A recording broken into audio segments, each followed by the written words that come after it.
Decades ago, Earth suddenly endured a terrifying interdimensional storm. Since then, a series of mystical creatures like fairies, demons, sprites, angels, devils, and many others have gradually appeared before humanity. These interdimensional beings possess tremendous power divided into 4 tiers: mortal, legendary, epic, and mythic.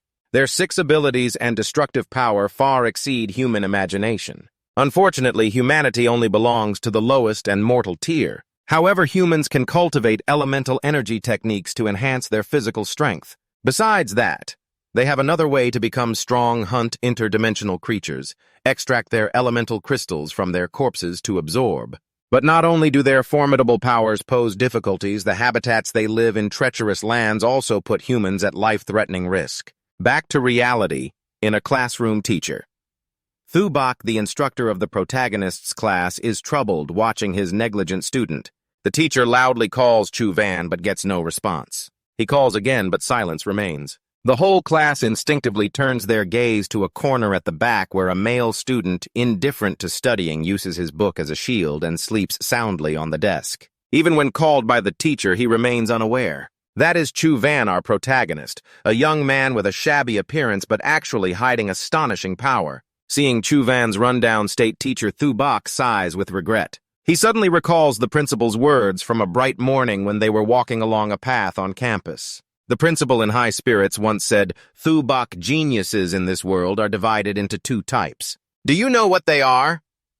Without waiting for an answer, he continued, "One type is Chuvan, and the other is all the other geniuses." That assessment showed how much the principal once believed in Chuvan. Yet now he looks so degenerated.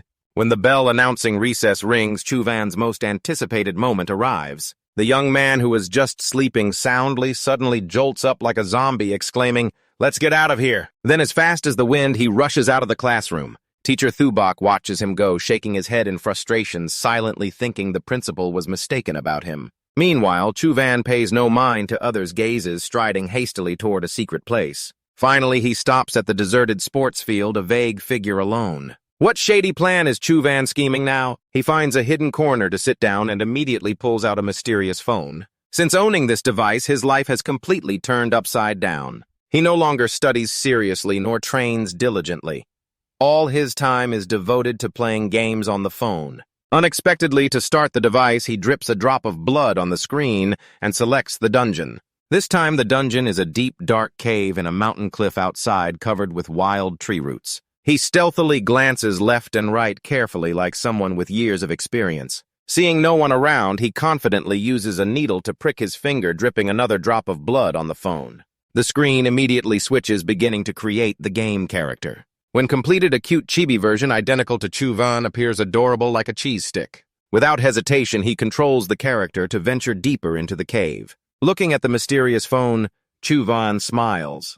It holds an earth-shattering secret. Increasing the character's power in the game means boosting his real-life strength. Safe, fast, truly marvelous. Just entering the cave, he encounters a giant green ant blocking the path. A fierce battle breaks out, fists and kicks flying wildly. The mighty mortal class ant is no match for Chuvan. Each one he defeats easily.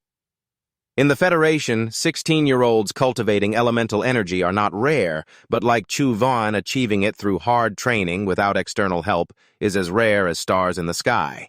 Teacher Thubak and others once believed he would be famous, but a past incident changed everything. Back then, Chuvan was top-ranked among his peers, yet everyone was stunned when a strange female student came to challenge him. That girl appeared out of nowhere and dared to challenge the #1 student. Truly arrogant. As a talented student, Chuvan had no reason to be intimidated. You asked if they had met before, but the girl didn't answer, just beckoned coldly. "Hurry up!" Chuvan rushed forward, throwing punches. Unexpectedly, the girl didn't bother to block, but with a single kick sent him flying like a bird rolling 3 or 4 meters. Pathetic, like a son-in-law who just met the family and was humiliatingly defeated. Chuvan's attribute board last month showed mortal-level life strength, 7 speed, 4 body, 7 with 1 original energy possession and an original energy meditation skill, but no original energy techniques. Now his stats have clearly increased, no doubt thanks to the hack software on the mysterious phone. He sighed. If he kept practicing meditation for a few more years, he still couldn't achieve such rapid progress. Unfortunately, the energy crystals from the game can't be taken outside. Otherwise, just selling a few would make him rich, not a poor nobody like now. Lost in thought, he almost died. A blazing red ant suddenly charged, very different from the green ants earlier. Luckily, Chuvun quickly jumped to dodge the strike. The ant turned its gaze as if to say, "You're lucky, but you won't escape, boy."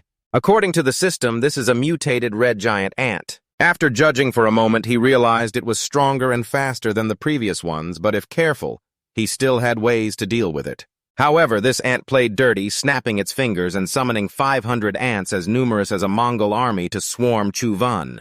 Just at the tense moment, a red-haired girl appeared. Chuvun immediately recognized Fung Yuk-tik. Why was she here? He thought silently. Could she be looking for him? His face darkened, trying to act normal, but inside wanting to shout, "Damn it! Why did she come at this exact moment?"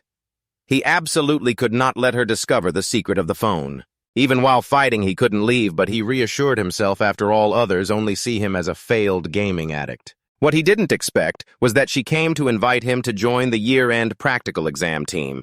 Chuvun was stunned when Fung Yuk-tik suddenly invited him to join the team. While puzzled, he had to control his game character to deal with the ant swarm, sweating profusely.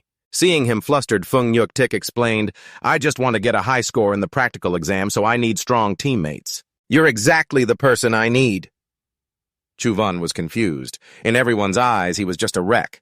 So why did she believe he was capable? Seeing his self-doubt, she quickly said, "No matter what others think of me, Chuvun is still Chuvun, the opponent I respect most." He asked, "What about Antin?" She smiled. "Don't you see I've been getting beaten up by her constantly?" Then she asked in surprise, "You didn't know?" Antin transferred schools. She said Antin is incredibly strong, coming and going like the wind, just to beat Chuvun for some unknown reason. Chuvun was stunned. He didn't know that Big Sister and yet was unfairly beaten because of team issues. Fung Yuk-tik did not look down on him for being weak. Chuvun had no reason to refuse. Good results would help him get into a prestigious university. So they agreed. She had found all 4 members, and every afternoon the group would train to coordinate well for the exam. When she left, Chuvun breathed a sigh of relief and focused on the game to maximize his power. He threw a punch that broke the mutated ant's armor, luckily dropping a crystal. His eyes lit up quickly, picked it up sensing danger. He absorbed the crystal immediately, but before he could rejoice, 3 large, stinky black ants appeared. One ant was hard to deal with. Now he was swarmed by a whole group. The screen went pitch black and his character was defeated. Get up, Chuvun muttered. "Let's check the attributes again." Suddenly, his body felt burning hot as if on fire, pain so intense he struggled to breathe. The crystal he just absorbed was strangely powerful. A thought flashed. Could this be the legendary original energy technique? Gritting his teeth through the pain, he bled slightly and launched the game to check his status board. Sure enough, he now possessed his first original energy technique, the Great Six Divine Fist, Stage 7. The next afternoon, right on time, Fung Yuk-tik brought Chuvun to meet the other 2 members. But when they saw him, both looked displeased, not trusting him, thinking he hadn't trained for over a month and couldn't regain form. One said, "The goal is a top rank in the exam. Chuvun isn't strong enough. If no one else, I can invite someone better than you?" Hearing their disdain, he didn't get angry. The exam results mattered greatly for the future, so their caution was understandable. The other person suggested inviting Trindui, but Fung Yuk-tik strongly opposed it. How could Trindui compare to Chuvun? She was determined to keep him on the team.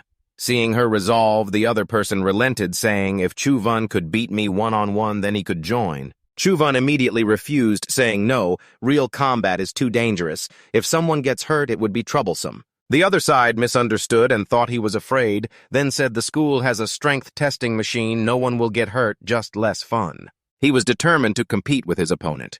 Whoever gets pushed back will be considered the loser. Fung Yuk-tik stood observing from a corner, hearing their plan to settle it, and couldn't help but ponder deeply. Dien Hung-dung practiced Thunderstorm Fist, a type of primal energy skill focused on explosive power. Moreover, he also possessed the primal energy skill Thunder Fist. Meanwhile, although Chuvun diligently practiced harsh meditation due to difficult circumstances, he never spent money to buy primal energy crystals to aid his training and didn't even own a primal energy skill. At a glance, this time, it seemed he would have a hard time coping.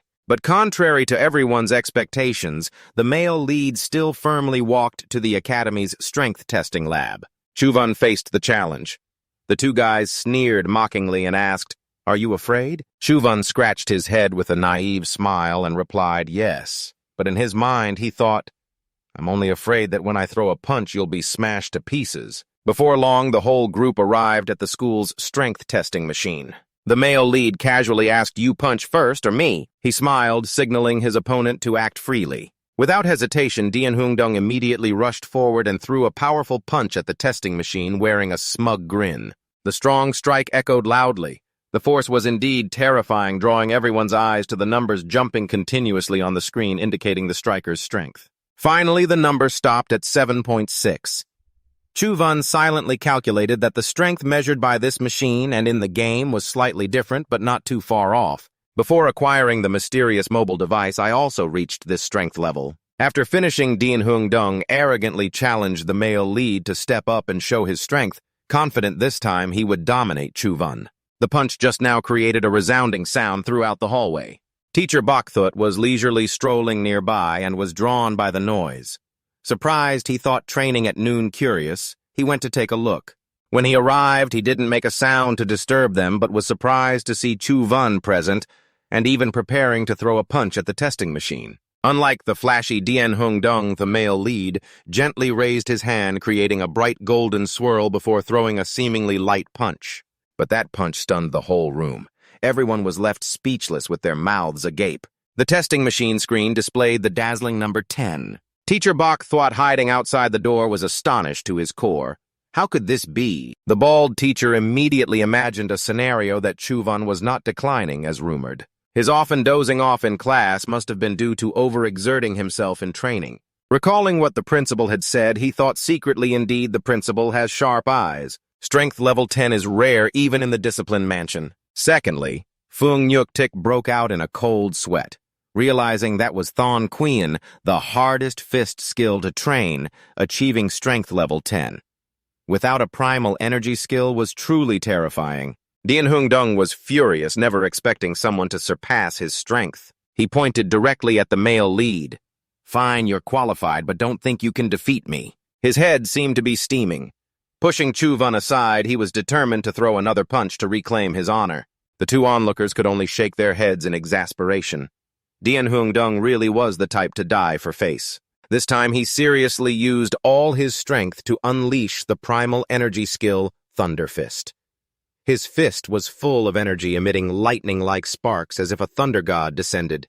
He roared fiercely, "Take this!" then delivered a powerful blow at the testing machine. Thanks to the primal energy skill, this strength level far exceeded the last, surpassing Chuvan by 1 point, reaching 11. Satisfied with the result, Dien laughed proudly, though still trying to look provocative. "How about that?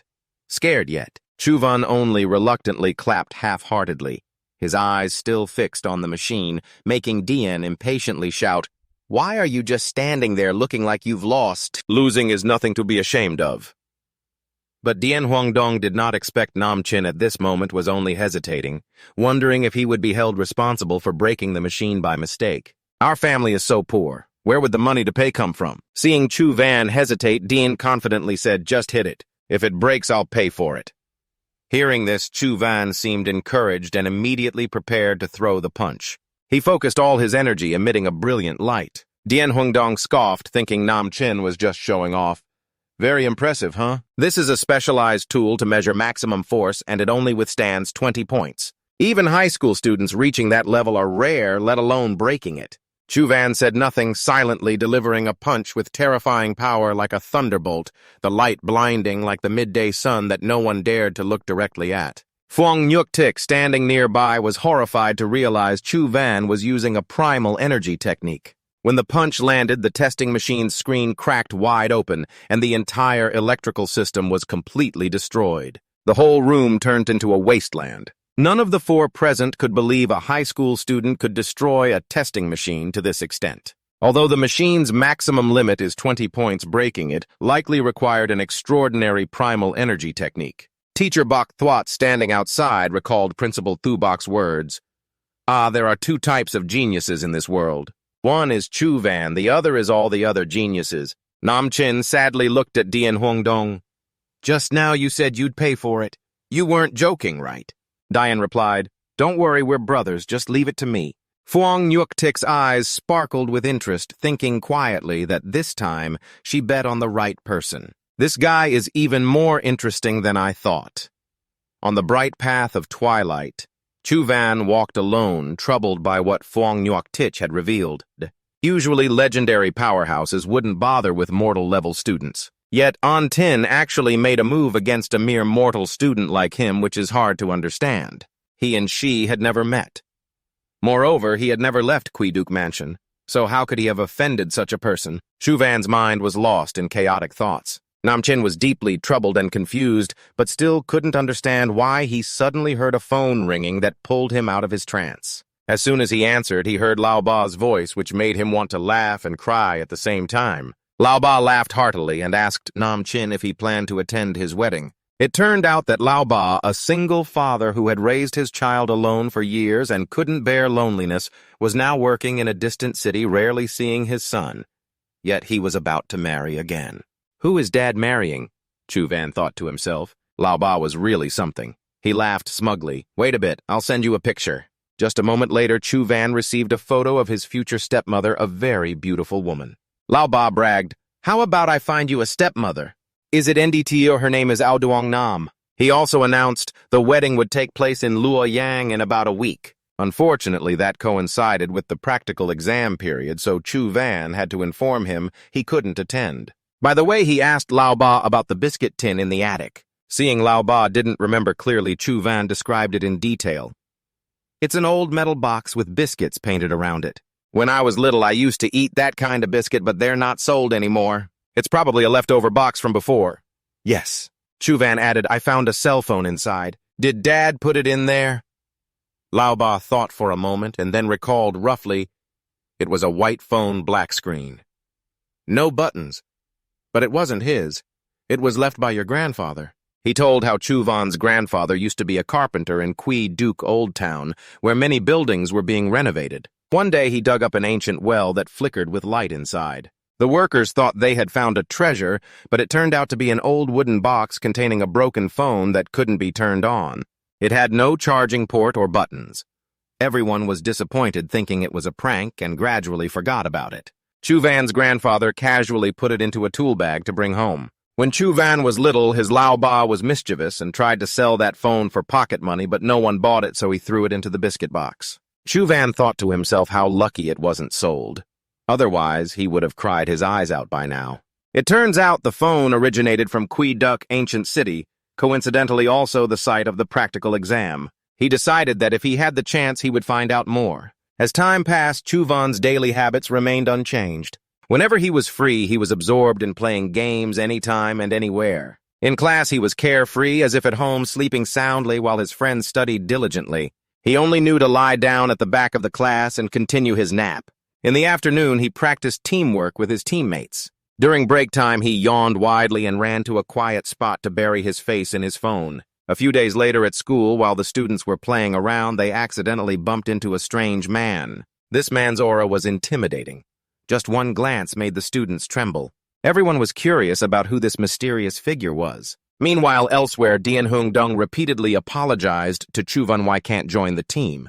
Another group has already invited me. Hearing this, Chu Van didn't worry too much. He only worried whether Phuong Nhuk Tik could find a timely replacement or had any backup plan. On the way, he met Li Tri, another member of the group. Chu Van waved hello and casually asked, Have you heard that Dien Hung Dung left the team yet? Unexpectedly, Li Tri hesitated. I'm also planning to leave the group for some reasons. I can't participate in the exam. When Chu Van asked for details, he only replied, Don't ask. I can't say. I just apologize. But things didn't stop there. Even Phuong Nhuk Tik sluggishly came to apologize. I'm really sorry. Before she could finish, Chu Van interrupted. I know. It's okay. The one who should apologize is me for involving everyone. He gently comforted her. It's still early. Hurry up and find new teammates. You must achieve good results. This made Phuong Nhuk Tik feel even more guilty. She warned, I don't know that person's background, but their standing is very high. Be careful. Chuvan was confused, wondering where to find new teammates now. The exam time was approaching. Passing by the homeroom teacher's office, Teacher Bok Thwat called him in, speaking seriously about something that needed discussing. "And Dukwin's real name is Nthinta? You really don't know him?" Chuvan firmly said, "I don't know him at all." Teacher Bok Thwat shook his head, puzzled. "Strange. Why would a high-ranking person like him come here to personally reprimand a high school student like you?" Chuvan asked in surprise. "Who is Nthinta?" Teacher Bok Thwat explained carefully. "The Earth Federation is divided into 4 military zones: East, West, South, and North. Teacher Nthinta, though young, comes from a prestigious family. Just over 20 years old, he already holds great power in the Eastern Military Zone. He is a high-ranking officer in the military." Chuvan doubted.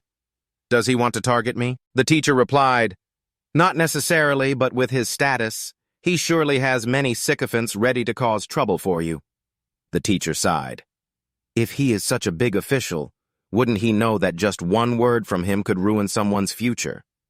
Also, is there any connection between Ondokwan and Ontin?" Teacher Bok Thwat shook his head, unsure of the relationship, but reminded the deadline for exam registration is tomorrow. "You still don't have a team, so you probably won't be able to register." Then Teacher Bok Thwat suggested a problematic student named Li Huyen to Chuvan.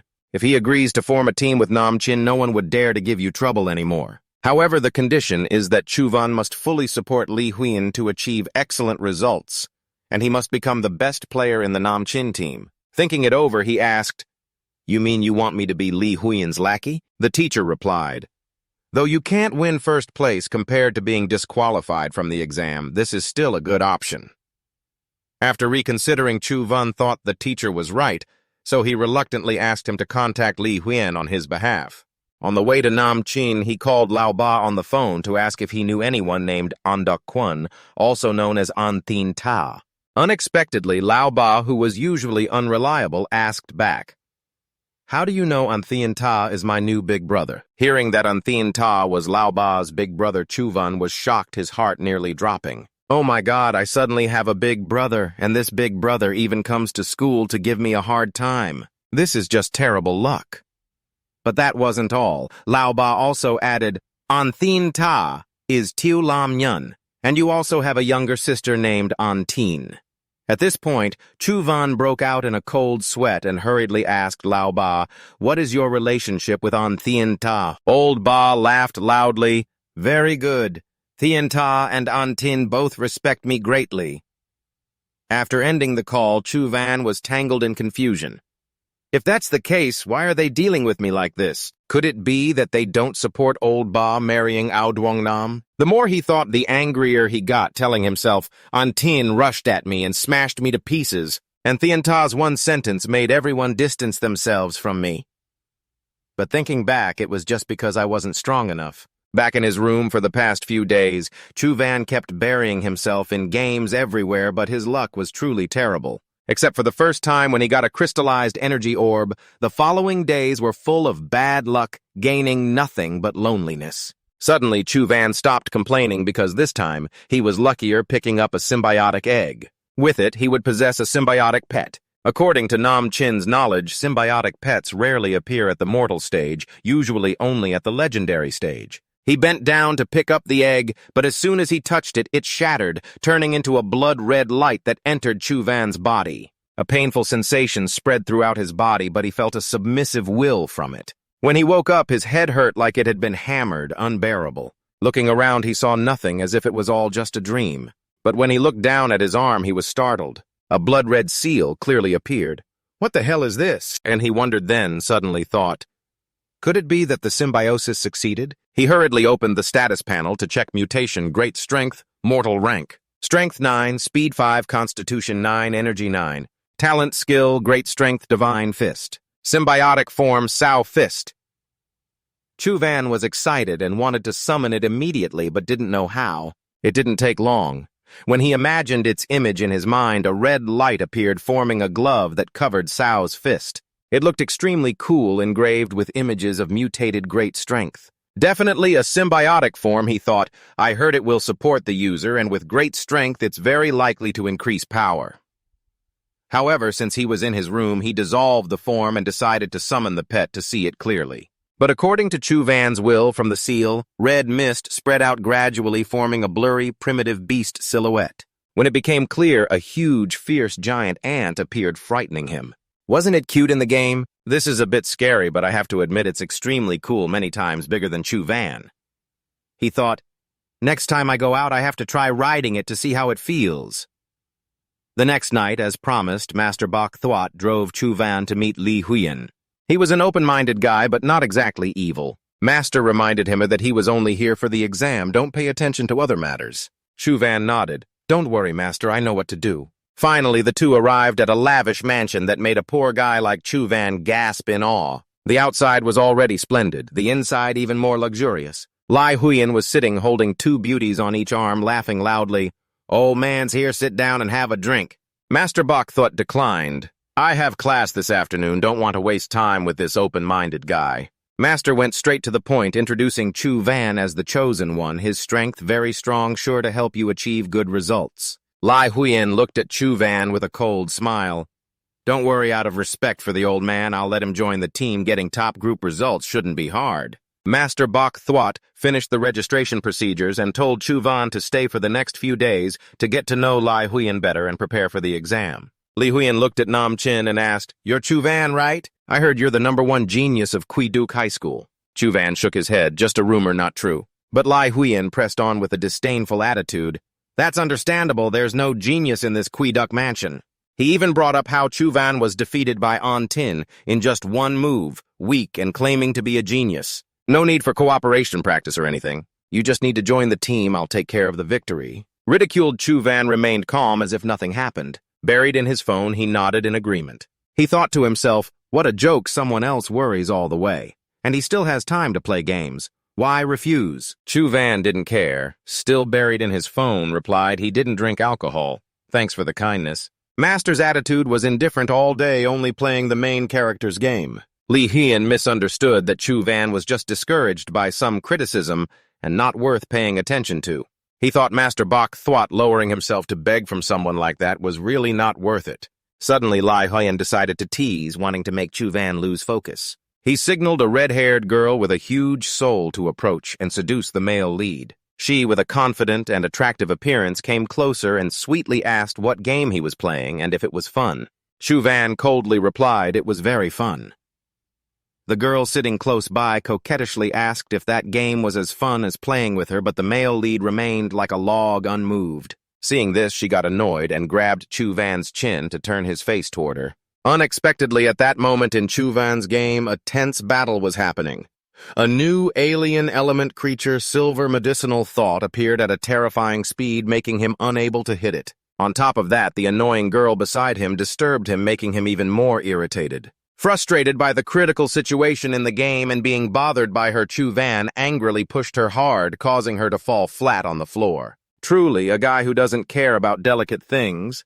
She fell like a mop, angrily staring at the person opposite, not expecting him to dare push her just because of a game. Li Huyen, savoring his wine and witnessing this laugh or cry scene, spilled some wine, scratched his head, and laughed loudly, surprised to find such an interesting guy. Meanwhile, Chu Van's mood was no better because of that annoying girl. Little Chu Van in the game was defeated by the monster. At night, while Li Huyen was sound asleep among beauties, Chu Van continued to fight tirelessly against the Silver Medicinal Thought. But its speed was too fast, putting him at a disadvantage. He kept failing all night despite his skill. It hadn't reached legendary level yet, so it wasn't invincible. The problem was that he had to fight them.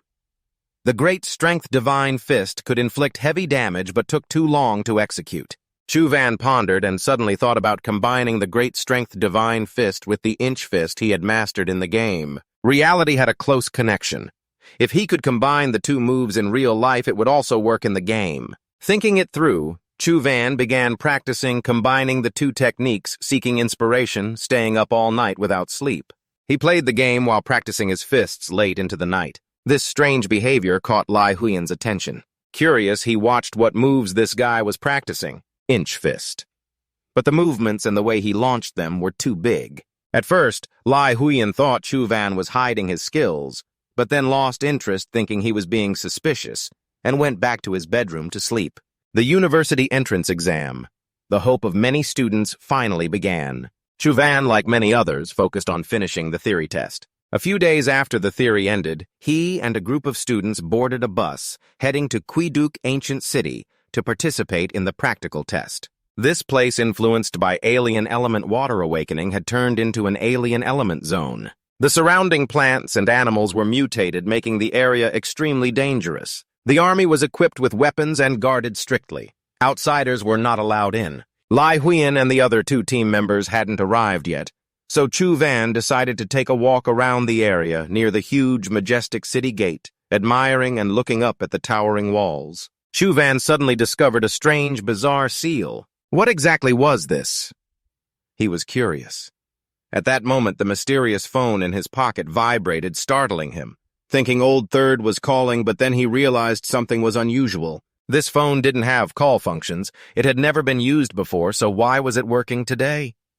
His surprise hadn't stopped. The screen suddenly displayed a camera function, something he had never seen before. What was this function for taking selfies? Chu Van awkwardly held the phone, trying to take a picture of the surroundings, but it had no button. After fiddling for a while, he still couldn't take a picture, thinking it was broken.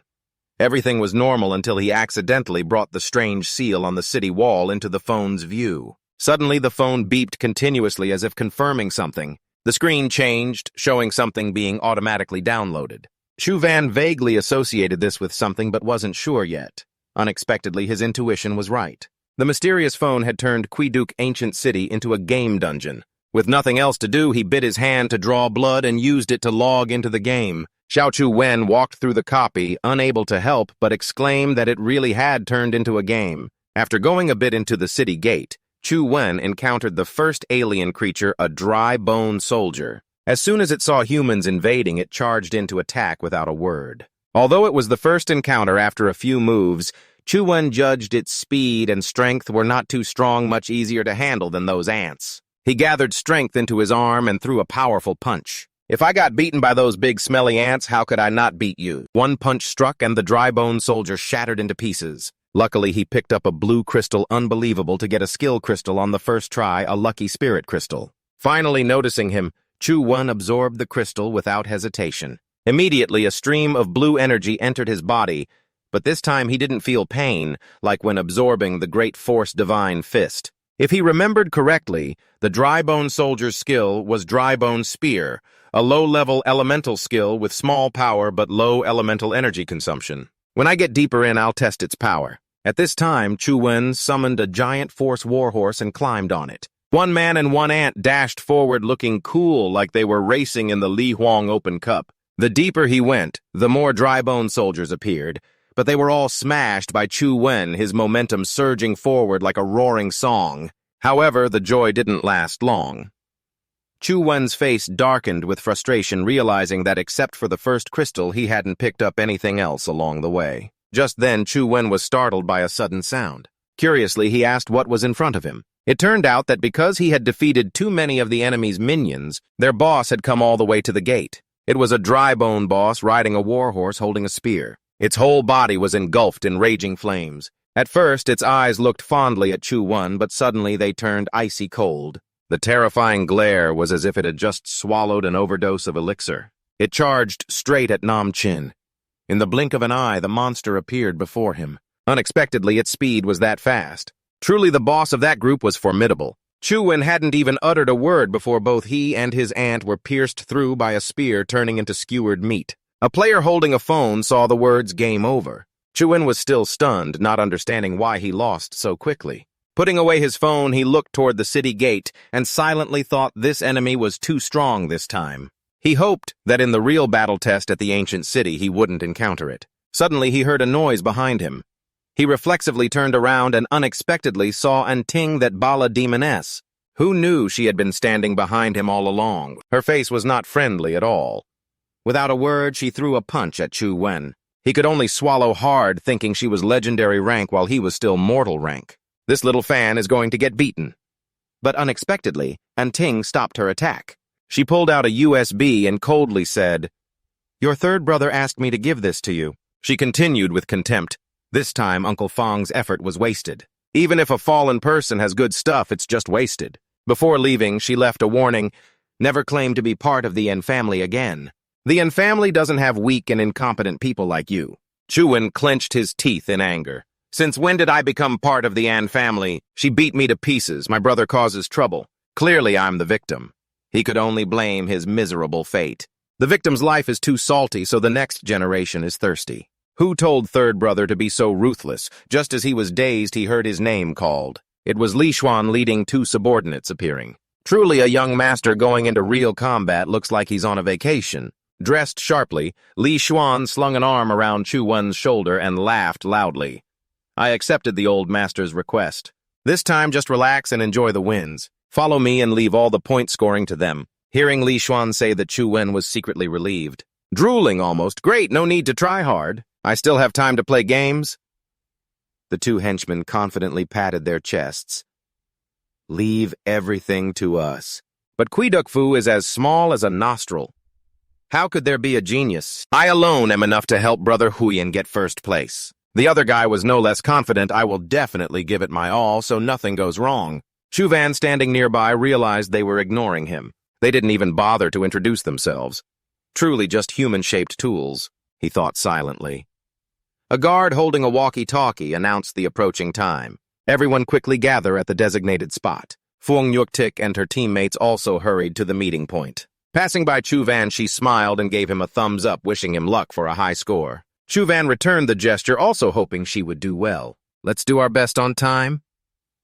The gate leading to the other dimensional area opened, revealing a violently swirling energy vortex. The host stood up and announced this test's scoring would be based on the spirit cores of the skeletal soldiers the students killed. The final ranking would depend on the total number of spirit cores. The excited students rushed inside to hunt monsters for spirit cores. As soon as they entered, they saw the skeletal soldiers. But in reality, they weren't as cute as in Chu Van's game. Yet the students were not afraid at all.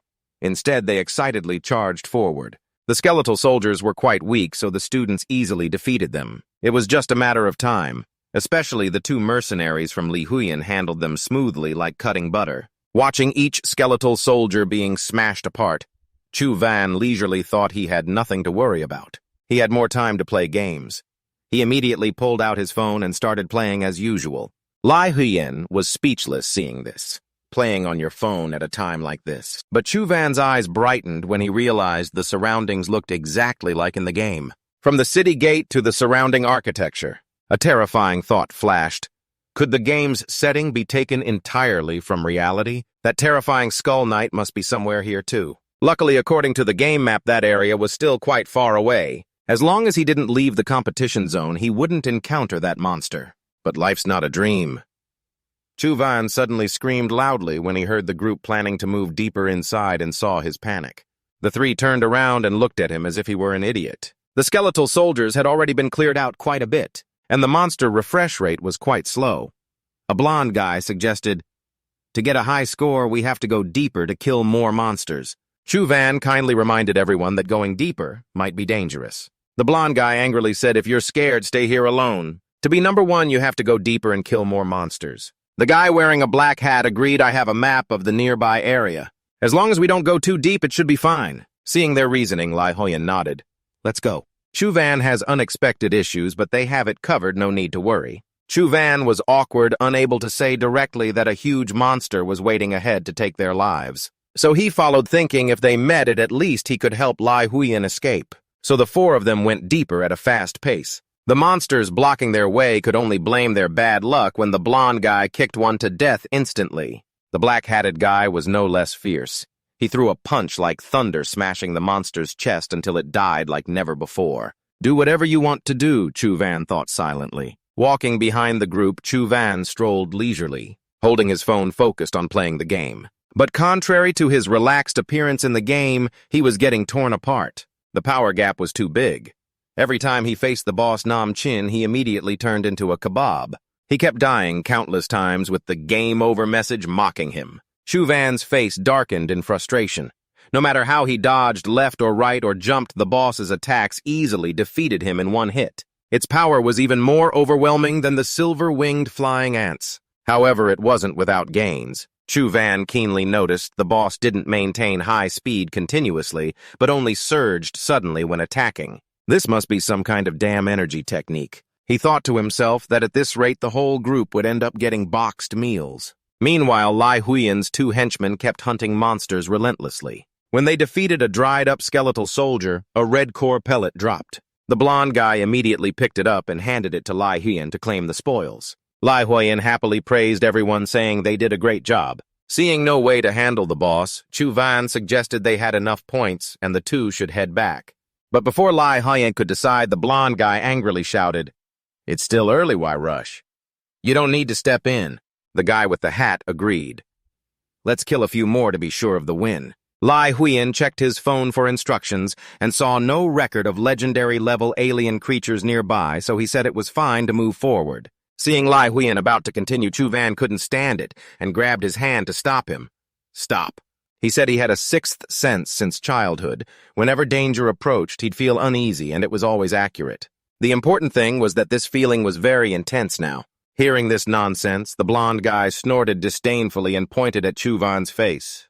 "Brother Huiyan brought you along out of respect. If the team loses because of you, can you take responsibility?" Chu Van seriously rebutted. In this small Queeduck mansion, few students dare to leave the safe zone.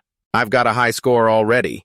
Just killing more dried skeletons in this area is enough to maintain the advantage, no need to risk going into the unknown." His words made Lai Huiyan hesitate and consider agreeing to return. But just then an unexpected event happened. A blue blade came flying at a terrifying speed from nowhere. Caught off guard, Lai Huiyan was stabbed through the stomach. The biggest surprise was that the attacker was the guy with the hat whom Lai Huiyan had invited to the team. The blonde guy was stunned and could only shout the traitor's name, Jiang Hao.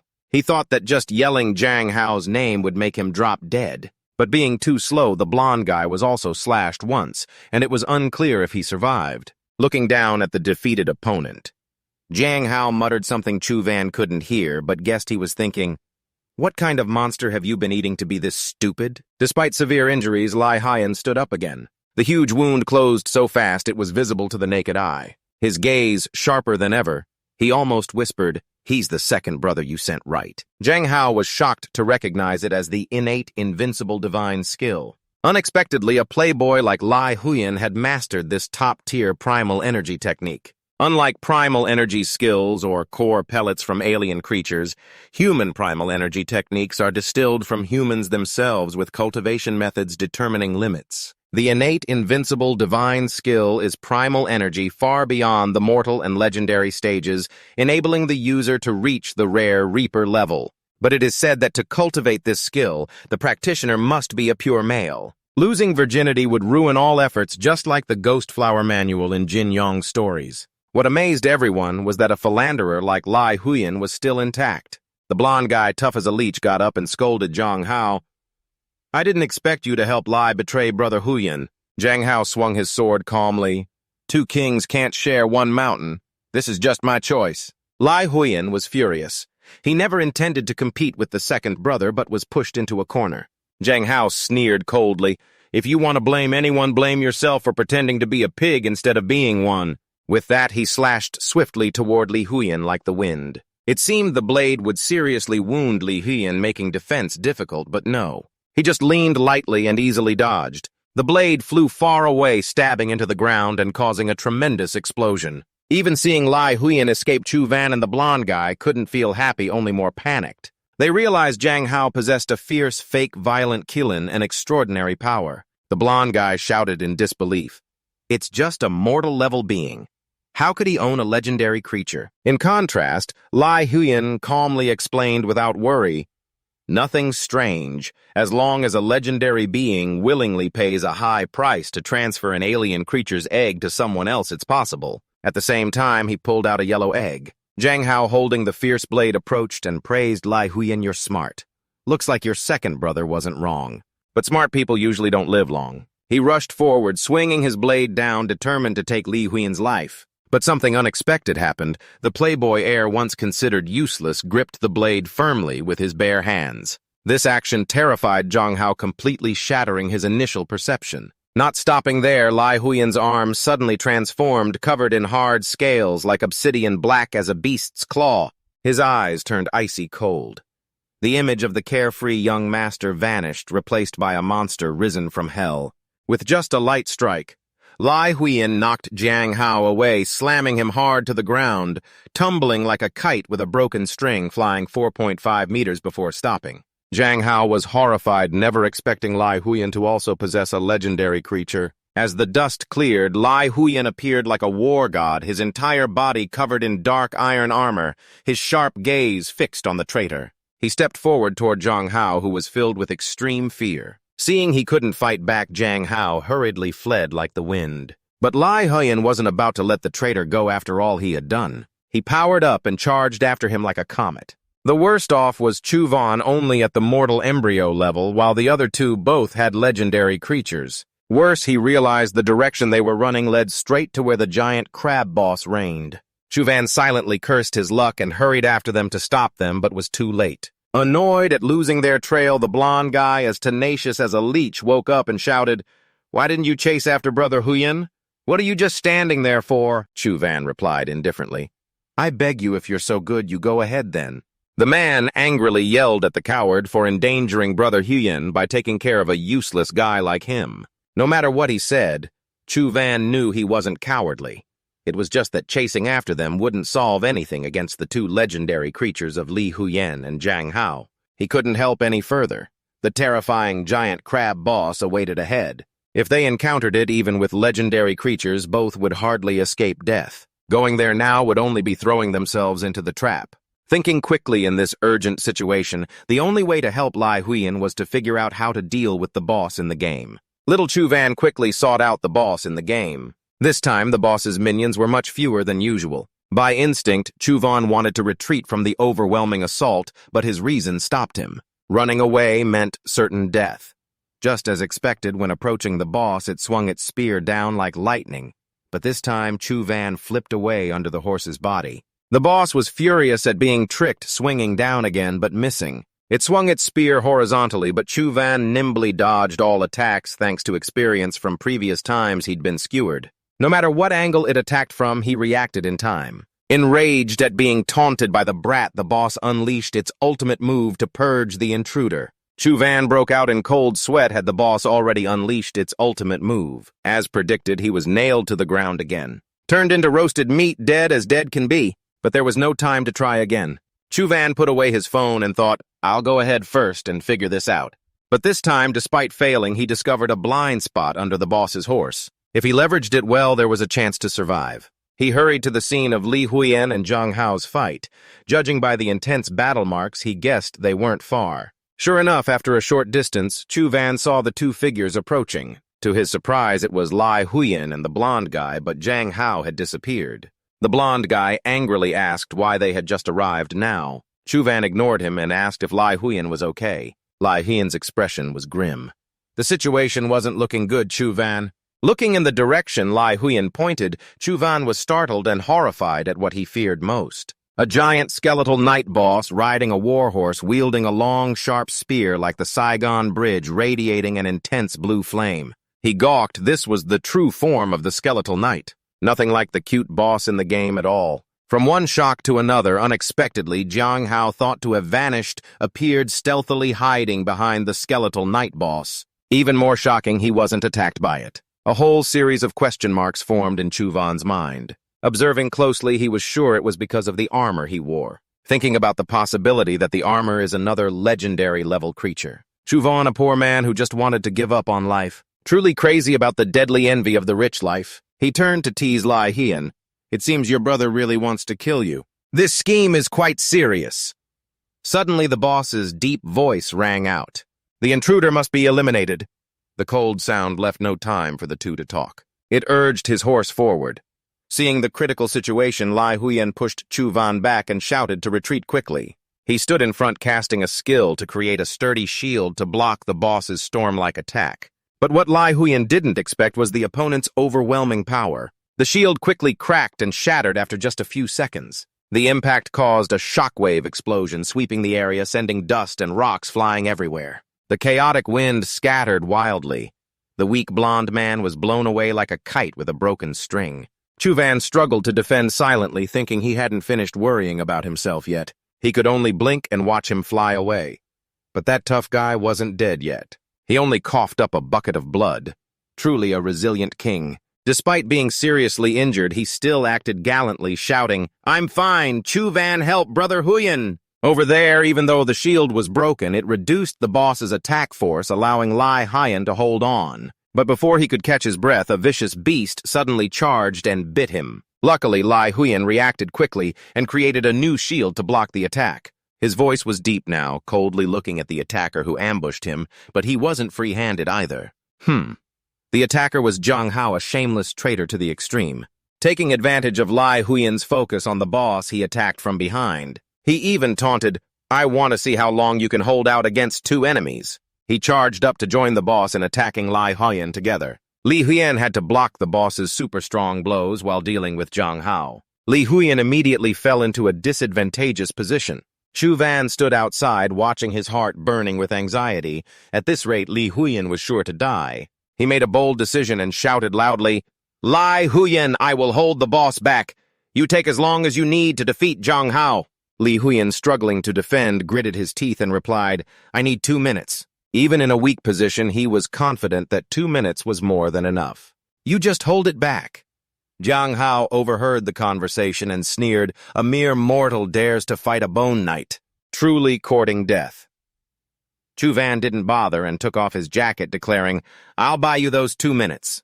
He rushed into the battlefield, drawing the boss's attention with provocative actions. He waved his hand teasingly, "There's a lot of blood here, come here." Sure enough, this behavior angered the boss, causing it to shift its target to Chu Van. Its fierce gaze seemed to say it wouldn't leave without killing him. Thanks to his gaming experience, Chu Van bent down to dodge the first spear strike. Noticing the boss's moves resembled the game, he gained more confidence. But the joy was short-lived. The boss changed its move, no longer using the spear, but charging with its horse's hooves. Chu Van thought to himself, "Good thing I dodged, or I'd be shattered like porcelain under the horse's hooves," showing the terrifying power. The boss on horseback wasn't idle, swinging the spear continuously, forcing Chu Van to dodge left and right. He realized the boss's attacks were much more agile in reality than in the game. Seeing he couldn't hit the boss, gathered strength and swung the spear horizontally with great force. "This fan's getting a boxed meal," probably Chu Van's thought. But skillfully, he bent down and rolled under the horse's belly, then quickly struck the horse hard. He thought this would trouble the opponent, but neither the horse nor the boss moved unmoved like a mountain. Chu Van's strike was like a mosquito bite, not even enough to scratch an itch. He was disappointed. Did this guy really have no weakness? The blond man, just recovering from coughing blood, looked at Chu Van in horror. No pet yet, still holding back the Bone Knight. Zhang Hao fighting Lai Huyen was also stunned. This couldn't be happening. Lai Huyen laughed coldly. "You dare slack off while fighting me? You're asking for death!" He unleashed full power, breaking Zhang Hao's armor with a storm-like punch. The force was so strong, Zhang Hao flew like a torn sack. Barely regaining balance, Zhang Hao angrily shouted, "Lai Huyen, come here and see who dies first, me or useless Chu Van!" Fighting the skeletal knight first. Li Huyen, like a war god, charged forward and struck him with relentless attacks like crashing waves. No longer having to fight one against two, Li Huyen took the initiative to hang Zhang Hao up, hitting him like a moving sandbag. The next target was his strange armor. Just breaking it would make everything easier. Li Huyen launched his strongest strike aimed at Zhang Hao's chest where the armor was. The blow caused him serious injury. More importantly, the armor shattered. Chu Van sensed the unfavorable situation. Zhang Hao summoned the fierce Baolan Sa. Li Huyen was astonished and mocked. "I didn't expect you to unleash the true form of the Baolan Sa already." He was confident. "This beast can only trap me for a few seconds." But Li Huyen was mistaken. Zhang Hao's real target was not him, but Chu Van. Then Zhang Hao confidently said, "Just a few seconds is enough for me to kill that useless Chu Van." He quickly closed in behind Chu Van, swinging his blade down forward. The super-strong skeletal boss was also rushing in. The situation was critical. Li Huyen worriedly realized he had misjudged the situation but was helpless to intervene in time. Unexpectedly, in that desperate moment, Chu Van moved like a flexible dancer, dodging both attacks simultaneously. Not only that, with battle instincts sharp as an old wolf's, he immediately counterattacked. The strike was so unexpected that Zhang Hao couldn't react in time. He could only shout to the heavens as he took the hero's punch. He was terrified. The power of this strike is enormous. I can't believe Chuvan also has a companion beast. At that moment, the remaining armor on Jiang Hao's body shattered instantly. The skeletal knight's eyes glowed frighteningly. Jiang Hao never expected his trump card to become the thing that killed him. Without armor protection, he became the boss's target. One spear to the heart, and he immediately went to receive his boxed meal. The owner died. The Baolansa roared and struggled violently. From the broken armor piece, blue smoke poured out and formed a lizard. It was the true form of Jiang Hao's second legendary companion beast. It was still stunned when Li Huyen, just freed from his bonds, stomped it flat. Looking at the traitor's miserable corpse, Li Huyen coldly said, "You reap what you sow, no one else to blame." But the danger was not over. The skeletal boss was furious, entering a berserk state. It launched attacks wildly like a furious storm. Chuvan realized this strike was too fast to dodge. He gritted his teeth, preparing to block. "I think this fan's done for." Just then, Li Huyen appeared in time to block the attack for him. The boss's power surged. Just one hit cracked the armor on Li Huyen's arm, threatening to shatter it. Chuvan understood the situation had become critical. Li Huyen's warrior senses were near their limit, unable to hold out much longer. The boss kept attacking relentlessly, showing no sign of weakening. Li Huyen gritted his teeth. "I'll hold it back. You choose the moment to deliver the finishing blow." Facing such a fierce beast was tough. Seeing Chuvan hesitate, Li Huyen angrily shouted, "If you don't hurry, you'll be dead right now." "Big brother, sorry, I can't take it anymore." He sweat nervously, begging, "Come on, hurry up." Seeing Li Huyen still resisting, Chuvan felt reassured and charged into battle. His arm flared up like a fire, radiating intense heat. He threw a full power punch. The flames engulfed the boss like a raging storm, causing an explosion that blew everything away, dust and smoke swirling. Chuvan thought this strike would at least take half its life. But when the smoke cleared, the boss still stood tall. Only a scratch truly tough. Chuvan tensed up. The boss charged fiercely again, swinging its spear hard. Chuvan dodged cleverly, and when it was out of energy and exposed, he leapt into the air and unleashed a flurry of attacks covering the sky. A loud explosion blew him back. But when the dust cleared, the beast was still intact with only a scratch. Li Huyen sighed helplessly. However, Chuvan suddenly noticed something and shouted about the wound. Li Huyen immediately understood. The crack on the boss's head was still not healed. The two coordinated perfectly. Li Huyen used himself as a springboard to launch Chuvan higher to create an opening. He charged to attack the horse directly to distract its attention. The armor on Li Huyen's body shattered, but he didn't care. Shouting loudly, "Now's the time!" Chuvan didn't disappoint, leaping up and throwing his strongest punch. His whole body moved like the wind. The punch smashed forward like a meteor aimed straight at the boss's head. Indeed, both of their guesses were correct. The skull was the weak point. One thunderous strike shattered the boss's headpiece. Chuvan exhaled in relief. Finally, success. The once invincible monster was now in a pitiful state unbearable to watch. Its whole body emitted smoke and gradually dissipated, leaving only dust behind. Among it, something shiny caught their eyes. A pet beast egg. "All right." Chuvan stepped forward to pick up the pet beast egg while Li Huyen casually praised, "Still lucky, not bad." Then he turned and left, showing no intention to compete for it. Chuvan asked in surprise, "You're not going to take it?" Li Huyen replied, "Keep it, this is your reward for helping me. Without you, I probably would have stayed here. I'm just a poor nobody." Chuvan didn't know how to be polite, and immediately accepted, "Then I gratefully accept your kindness." But Li Huyen reminded him, "Remember, a common-grade cultivator like you isn't strong enough yet to refine a legendary companion egg. It's better not to refine this dry-bone knight's egg for now."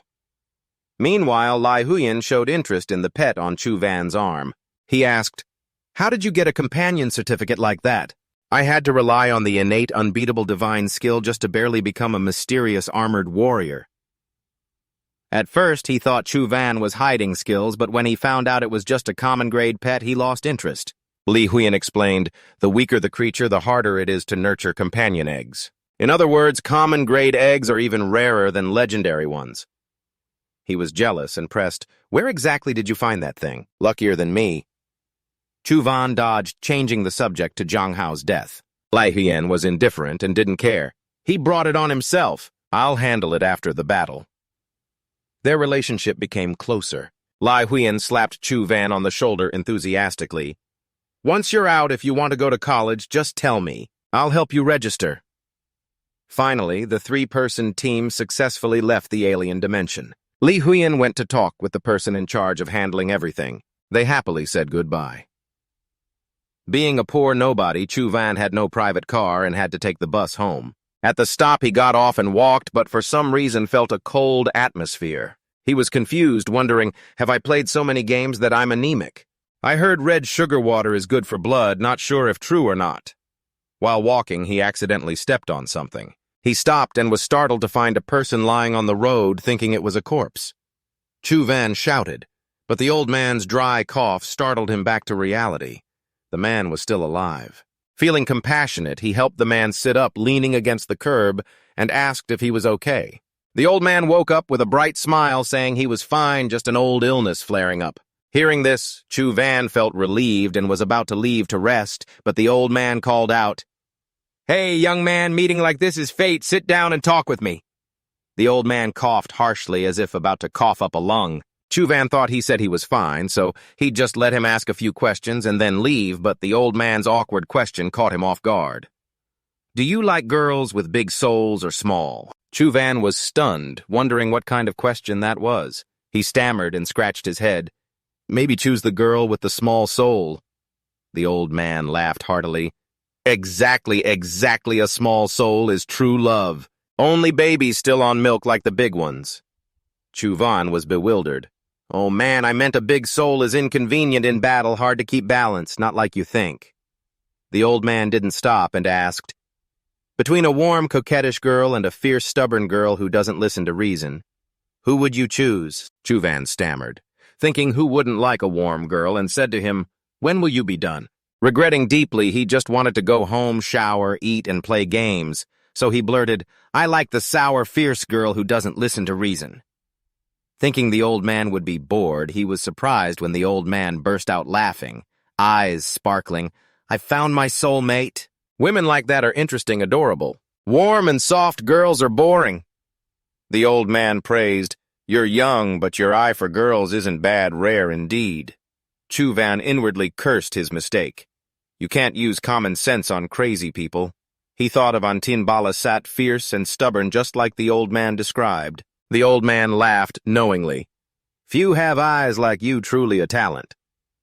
Chu Van lost interest and just wanted to go home, asking, "Where do you live? Do you need me to take you home?" The old man looked him over and pondered, "Your vital energy is very poor. Even if your eyes are sharp, your strength can't follow your heart." But he said Chu Van suited his taste, then took out a stack of papers. "This is the original energy technique for training. Here it is." Hearing about the original energy technique, Chu Van was stunned. The old man smiled brightly. "As long as you train, no matter how troublesome women are, you can handle them easily. Back in the day, I ruled the world with 7 days and 3 nights thanks to this." Chu Van scratched his head, refusing, "I have already practiced the bitter meditation." Before he could finish, the old man angrily scolded, "What is this bitter meditation nonsense?" The old man was smug. Though the heavenly devil, true technique is not an advanced original energy technique. It crushes bitter meditation into pieces. Chu Van was horrified. "How do you know I practice bitter meditation?" The old man slowly explained, "Your technique is terrible, but your limbs are strong, your flesh warm and soft. If not bitter meditation, then what is it? Luckily, you haven't practiced deeply, or else you'd have destroyed yourself. Take this. It's 1,000 times better than bitter meditation." Chu Van forced a smile, but still refused. He didn't believe the old man would give something so valuable to a stranger. "I've never heard of the heavenly devil true technique." After speaking, he turned to leave. The old man's expression darkened as he quietly clasped his hands and said calmly, "Stop." Chu Van was terrified when he realized he couldn't move a single step. His entire body felt completely out of control. Suddenly, an invisible, powerful force pulled him backward, sending his body flying until it stabilized. When he regained composure, he realized he had returned to the exact original spot. The old man before him no longer looked cheerful as before. His eyes now burned red like blood, his voice low and full of authority. I am Tin Dao Tin. I have dominated for over 10 years, and until now, no one has dared to say no to me and lived.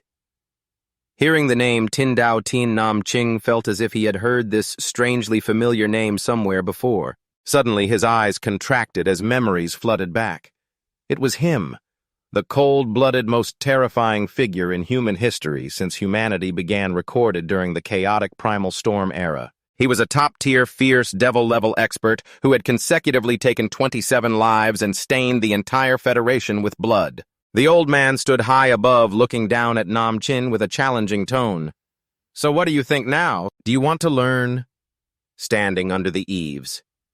Nam Chin could only bow his head, sweat pouring down like rain, and stammered, I want to. The old man was somewhat surprised by his agreement. He frowned, suspecting this kid was only saying it out loud and had no intention to learn at heart. Nam Ching sighed inwardly, thinking, who wouldn't want to learn? But if I really follow this old man, I'd surely be hunted by the entire Federation along with this great devil king. Still, he didn't dare to refuse outright. The old man was not done yet. He took out another item, his voice full of temptation. I have another set of original energy techniques that's very interesting. Want to practice, young man? He just wanted to scream, thinking he had escaped, yet the old man pulled out yet another set of original energy techniques. If he refused now, he feared this old devil would bury him alive. Without waiting for his agreement, the old man placed the original energy technique into Nam Chin's hand, then smiled what he thought was the kindest, most saintly smile. But to Nam Chin, it felt cold and infuriating. Or maybe you want to refuse this old man's kindness. Nam Ching was so scared he trembled hurriedly, shaking his head repeatedly. No, I will definitely accept. After everything was settled, the old man was satisfied and left, gradually disappearing into the quiet night, freed from restraint. Nam Chin felt like he had been given a new lease on life, panting heavily, but his vigilance had not faded. He wondered silently if the old man was still watching him from afar. Holding the item in his hand, he examined it carefully and realized he couldn't refuse it.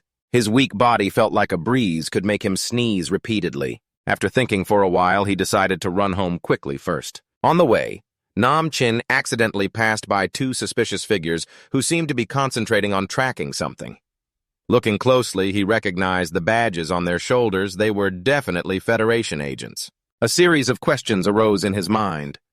Could they have come to capture Tin Dao Tin? But he quickly dismissed the thought, telling himself this had nothing to do with him, and hurried straight home. Upon arriving, the first thing Nam Chin did was rush to take a thorough shower. Today was truly a long day full of upheaval. First, Li Huyen was assassinated, and now he had encountered the legendary Devil King. He could only blame his own bad luck. He just wanted a quiet time playing games, yet now he was caught up in trouble. Looking at the original energy technique on the table, he couldn't help but feel uncertain. Was this a blessing or a curse? After a tiring day, Nam Chin finally lay down on his beloved bed.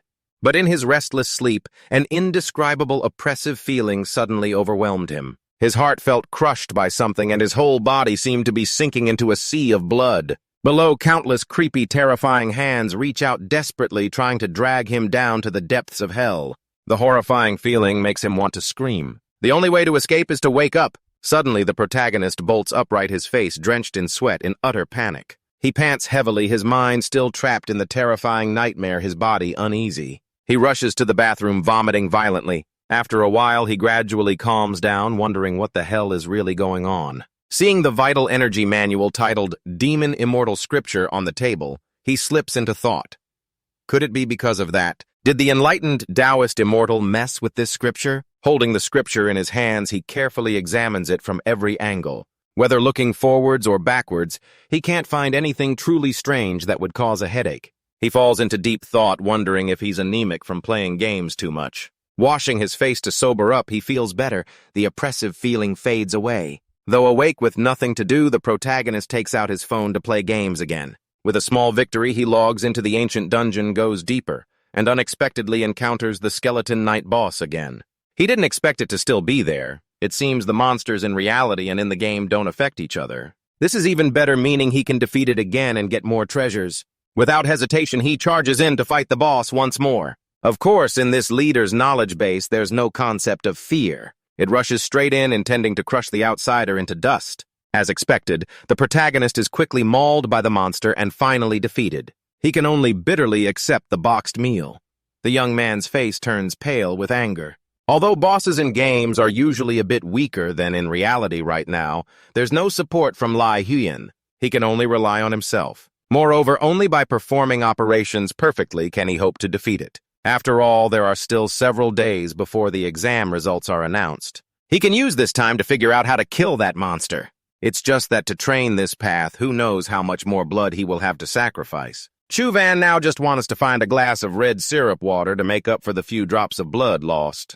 He sighs in frustration, thinking that reducing the number of failures is the reliable solution. As the old saying goes, you need food to sustain the way. So the young man decides to buy food to stock up for the upcoming grinding days. No sooner said than done, he rushes to the supermarket to buy all kinds of food to last for several days. Then the young man begins his journey to conquer his monster, staring at the phone day and night. On the floor, the fast food wrappers the protagonist has consumed pile up over the past few days. Thanks to non-stop fighting in the game, he accumulates quite a bit of combat experience. Handling the monster also becomes more skillful. Chuvan jumps to dodge its sweeping attack while spotting a weak spot on the enemy's head. A flawless move, he channels all his strength into a critical strike to the Jade Knight boss's head. The enemy is defeated. Luckily, the young man obtains a vital energy crystal that boosts speed by 13 levels. It's a dazzlingly sparkling yellow gem. Smiling brightly, he silently tells himself the blood-selling effort over these past days wasn't in vain. He immediately absorbs the crystal into his body. But strangely, his speed doesn't increase to 13 like the gem's level. It only reaches 9 points. Thinking seriously, he realizes 9 points may be the limit of the Vital Energy Manual's mortal stage cultivation he's practicing. At first, he planned to use the manual to break through to the legendary level, but now it seems this method is indeed a bit weak. Just as the enlightened Taoist immortal said his manual can't compare to the innate invincible divine skill or similar techniques. To put it bluntly, it's as weak as a snail. But the tough problem is that someone as poor as the protagonist doesn't know where to find a higher-level vital energy manual. Could it be that he has to train the enlightened Taoist immortal's method? Suddenly, the protagonist is startled as he remembers something. A few days ago, Antin gave him an item saying it was entrusted by her grandmother to deliver. Chuvan immediately suspected it might be a chi technique. He hurriedly took out the USB to check. Sure enough, as he suspected, inside was a high-level key technique called the Radiant Sun Technique. Why wasn't he amazed enough to be speechless? Because the Radiant Sun Technique and the innate invincible divine skill are two primal energy techniques with top-tier power far beyond ordinary levels. What makes the Radiant Sun Technique more valuable is that it focuses on offense, and the training conditions aren't as harsh as the innate invincible divine skill, which requires maintaining virginity to the point of spiderwebs everywhere. According to Chuvan, this is a hereditary primal energy technique from a powerful federated warrior. It's unclear where Lao Ba got it from. He began to speculate whether Lao Ba obtained it through the An family. Then he thought Lao Ba must have paid a steep price to own this. He imagined the heroic words Lao Ba might say something like, "For my son, I'm willing to do anything." But back to reality. Chuvan shook his head, muttering, "What a joke. Who understands Lao Ba better than himself?" He absolutely isn't the type to put on that kind of image. It's lucky Lao Ba didn't get beaten by Antin again. Thinking too much won't help, the protagonist immediately picked up the phone to call Lao Ba and ask for clarification. Receiving a call from this kid, Lao Ba immediately knew nothing good was coming. But unexpectedly, the first thing the kid said was to ask if he needed any help. Lao Ba was so angry his face turned grim. Even from Vietnam. Chuvan could clearly hear him roar, "You itching for a fight," swearing like that. Judging by the tone, the protagonist was reassured that Lao Ba was still as tough as ever. After a thorough scolding, and once Lao Ba calmed down finally, where did he get the Radiant Sun technique from? Surprisingly, Lao Ba insisted he never gave it to him. "Don't delude yourself. You're a broke nobody, and I'm just a bigger broke monkey. Where would I get that precious thing? I'm not interested in cultivation. I don't have that kind of stuff." Hearing this, Chuvan sighed pitifully, feeling miserable. It turns out he never thought about him at all. But the problem is, if Lao Ba didn't give it, Why did Tin lie and say it was his? Things began to get complicated.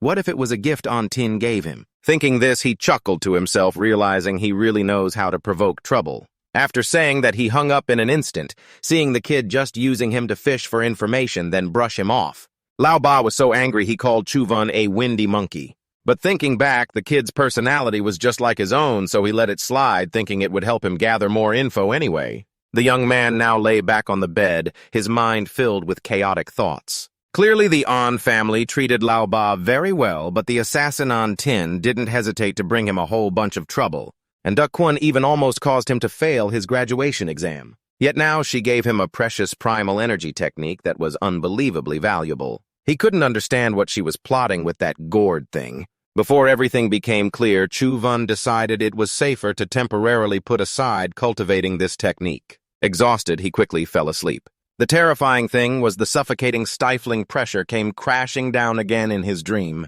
The male lead broke out in a cold sweat, his head spinning, still feeling that same sensation. It was still that dark, terrifying Black Sea region. Still the thing that made his soul tremble and his mind panic in helplessness. Around him, grotesque hands reached out, trying to grab him, pulling him down into the deep abyss. They didn't disappear because of Chuvan's fear. Instead, they grew larger, closing in, spreading extreme terror. Despite that, he managed to keep some clarity. He painfully realized this definitely wasn't due to anemia or weakness. Only when the sun rose high, its bright light helped the male lead escape that hellish nightmare. The uncomfortable and nauseous feeling surged again. He rushed to the bathroom, vomiting violently as if he might throw up green and yellow bile. Only then did he feel his body lighten a bit. A surge of uncontrollable rage erupted. Surely it was that Tin Dao Tin's doing again. If this keeps up, how can this be living? He told himself he had to find a way to solve this once and for all. Recalling what the old man once said, it seemed to imply there's a very interesting essence chi technique here. Looking at the small box, he wondered if the solution to his health problem was inside. Opening the small book, he discovered it was filled with mysterious characters emitting a divine light. The male lead sat reading mesmerized, as if drawn into another world. The more he read, the more he realized this was the introduction to a profound essence chi technique. The characters with divine light automatically moved around him as if guiding him into a magical state. Lost in study, suddenly his stomach growled loudly as if protesting it had endured enough and needed energy immediately. He didn't expect that just a short read had passed so much time. He stood up, stretched, and prepared to go have lunch. The portion of a poor, single guy was simple. 1 bowl of noodles and an egg was enough. After eating, he felt satisfied and his mood lifted considerably. Eager to continue, he planned to dive back into studying that immortal maze scripture. But to his surprise, he realized he had forgotten where he left off. Scratching his head in frustration, he thought reading from the beginning again wouldn't be a big deal. But things weren't as simple as he thought. His face turned pale as if he had been constipated for a week. The characters he had just read now seemed unfamiliar, as if he was seeing them for the first time. His mind filled with doubt. He wondered no matter how bad his memory was, he shouldn't have forgotten everything immediately after reading. Not believing in this oddity, he slowly read from the start, focusing on the connection between essence chi and the human body. Suddenly he startled, wondering if he had turned off the kitchen light. In a daze, he realized he had completely forgotten what he had just read. Such dark arts. Regaining his composure, taking a few deep breaths, the male lead reignited his fighting spirit. He refused to believe these characters could defeat him. His eyes shone brightly like headlights as he focused intensely on each word again. But after a short while, his vision blurred again, leaving him helpless. No matter how focused he was, he kept getting distracted. The strangest thing was that any interruption made the previous content instantly vanish from his memory. Not giving up. Chuvan thought of a plan. If you won't let me remember, then I'll write you down. But just as he finished reading and was about to pick up a pen to take notes, he forgot everything again. Undeterred, he grabbed his phone, intending to take pictures or record video. But strangely, a mysterious force prevented the phone from capturing the characters. Stunned, he fell into deep thought. This was truly bizarre. Suddenly an idea struck him. If I can't read it up close, just keep it at a distance. Maybe I can escape this nightmare paralysis. Just then the phone rang, an unknown number he had never seen before. The person on the other end asked if Chuvan had chosen a university yet. It turned out he had been so absorbed in gaming that he forgot today was the exam result announcement day. The caller was none other than Lee Huyen, young Master Lee, still single. Li Huyen invited him to register and study at the same school if he hadn't chosen one yet. The rankings had been announced. Unsurprisingly, Li Huyen ranked first while Chu Van was second. The school Li Huyen recommended was the prestigious Teach Dung Academy. Chu Van was quite surprised when he heard the name of this school. Li Huyen explained that recently Teach Dung Academy had discovered a new dimensional field, making it an ideal choice. But hearing Teach Dung Academy, Chu Van's expression changed slightly. If he remembered correctly, this school was in Loc Dung, the territory of the An family. After the conversation ended, he dove back into his game. It could be said gaming had become as indispensable to him as food, water, and breath. But in the game right now, the male lead was running for his life like a dog in mourning. Behind him, a winged creature flew relentlessly in pursuit. Running, he glanced back anxiously, just as he predicted. That was the silver-winged flying monster, a newly appeared beast, causing him considerable trouble right now. It bore a fierce appearance, charging like an arrow aimed straight at Chu Van. The young man realized that at his current speed, there was no way to escape the monster. Just as the moment was ripe, he suddenly spun, channeling all his strength into his hands to create a fierce energy vortex aimed directly at the oncoming enemy. Despite using every trick to deliberately launch a surprise attack, the silver-winged demon still relied on its superior speed to dodge, causing the attack to hit only empty air and create a huge explosion. Of course, it didn't let up and immediately countered the male lead with a sharp cut. Its wings slicing like shooting stars, easily tearing him into two pieces as effortlessly as cutting a sheet of panda paper. It really made him frustrated. Although he had improved tremendously recently, he still hadn't closed the huge gap with the monster, especially in speed. It left him miles behind, his eyes dark and swollen like a panda's. He was still holding a grudge. What kind of monster is this? So insanely fast and can fly too, who could possibly fight it? Annoyed, he heard the doorbell ring and wondered who could be looking for him. The male lead dragged his feet, eyes swollen like a zombie's, and hurriedly opened the door. As soon as he opened it, he saw a familiar face. Turns out it was Li Huyen. She smiled brightly like a flower, friendly like a beauty queen. Truly the super enthusiastic guy who barged in uninvited, treating his house like her own. Chu Van was dumbfounded, thinking to himself he never invited her in. He wondered why Li Huyen came so quickly, even though he had said he needed more time to think about joining the Teach Dung Academy. Seeing Chu Van hesitate, Li Huyen took something out and handed it to him, telling him to just take a look. Skimming through it, he saw it was full of characters packed with dense information. The male lead asked what exactly it was. Li Huyen smiled slyly and proudly replied that it was an internal document from the Teach Dung Academy. She flipped to a specific page and told him to focus carefully on this part. It was a report about the discovery of an interdimensional creature shaped like internal organs in a new dimensional field. Li Huyen excitedly stepped closer, saying, "That's right, this is it. The Teach Dung Academy just discovered an interdimensional creature in the form of internal organs." Chu Van looked puzzled and asked what that meant. Li Huyen explained at length, but he still didn't understand, making her frustrated as if hit on the head with a rock. Li Huyen shouted, "Do you know how rare this companion creature is? For example, if your heart were to shatter, it could instantly replace it for you a second life. Do you know how many people dream of having one but can't? It's even rarer than regular companion pets." Hearing that, Chu Van found it interesting and appealing. Li Huyen looked at him suspiciously, wondering if he truly understood. Actually, the male lead understood perfectly what she was saying, but having taken so many hits in the game, he had no mood left to be surprised. Li Huyen continued, "This dimensional field is under the management of the Teach Dung Academy, meaning only people in the academy have the chance to possess it. Right now, the news hasn't spread widely. If you wait until the official announcement, top students from everywhere will flock in, but the quota is limited. You have to decide quickly." Listening to Li Huyen's analysis, Chu Van thought it made sense and began to seriously consider it. Finally, he boldly agreed to join the Teach Dung Academy. But deep down, he was still a bit worried, thinking to himself, at worst, if things go wrong, he can just run away. The best strategy is to retreat. But Li Huyen was truly cruel. Only after he agreed did she reveal that the Teach Dung Academy was also where Anjia and Antin were enrolled. This news scared Chu Van stiff. Li Huyen teased, "Scared now?"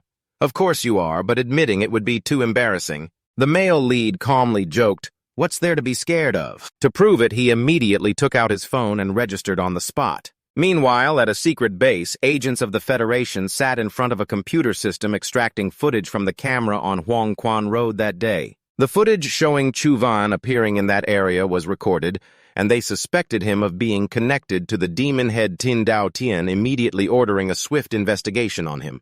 The male lead was unaware he was being watched calmly sitting in Li Huiyan's car, heading toward the Teach Duong Academy. Because he had to go through multiple dimensional fields, the route was twice as long.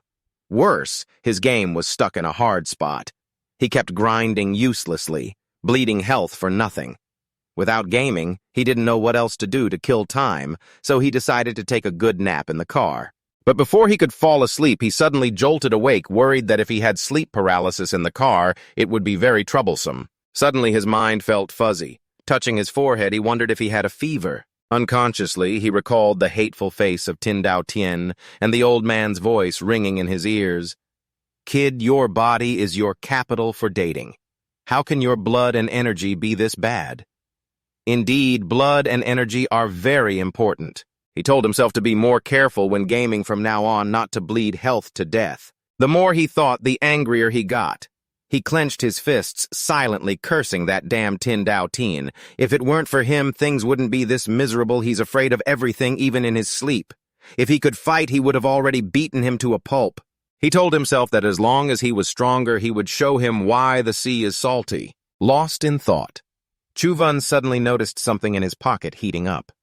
He quickly reached in and pulled out an unexpected item. It was the eerie Meitin King scroll. Glancing at the driver, who was focused on driving, and at Li Huiyan, who seemed lost in thought, he figured no one was paying attention to him.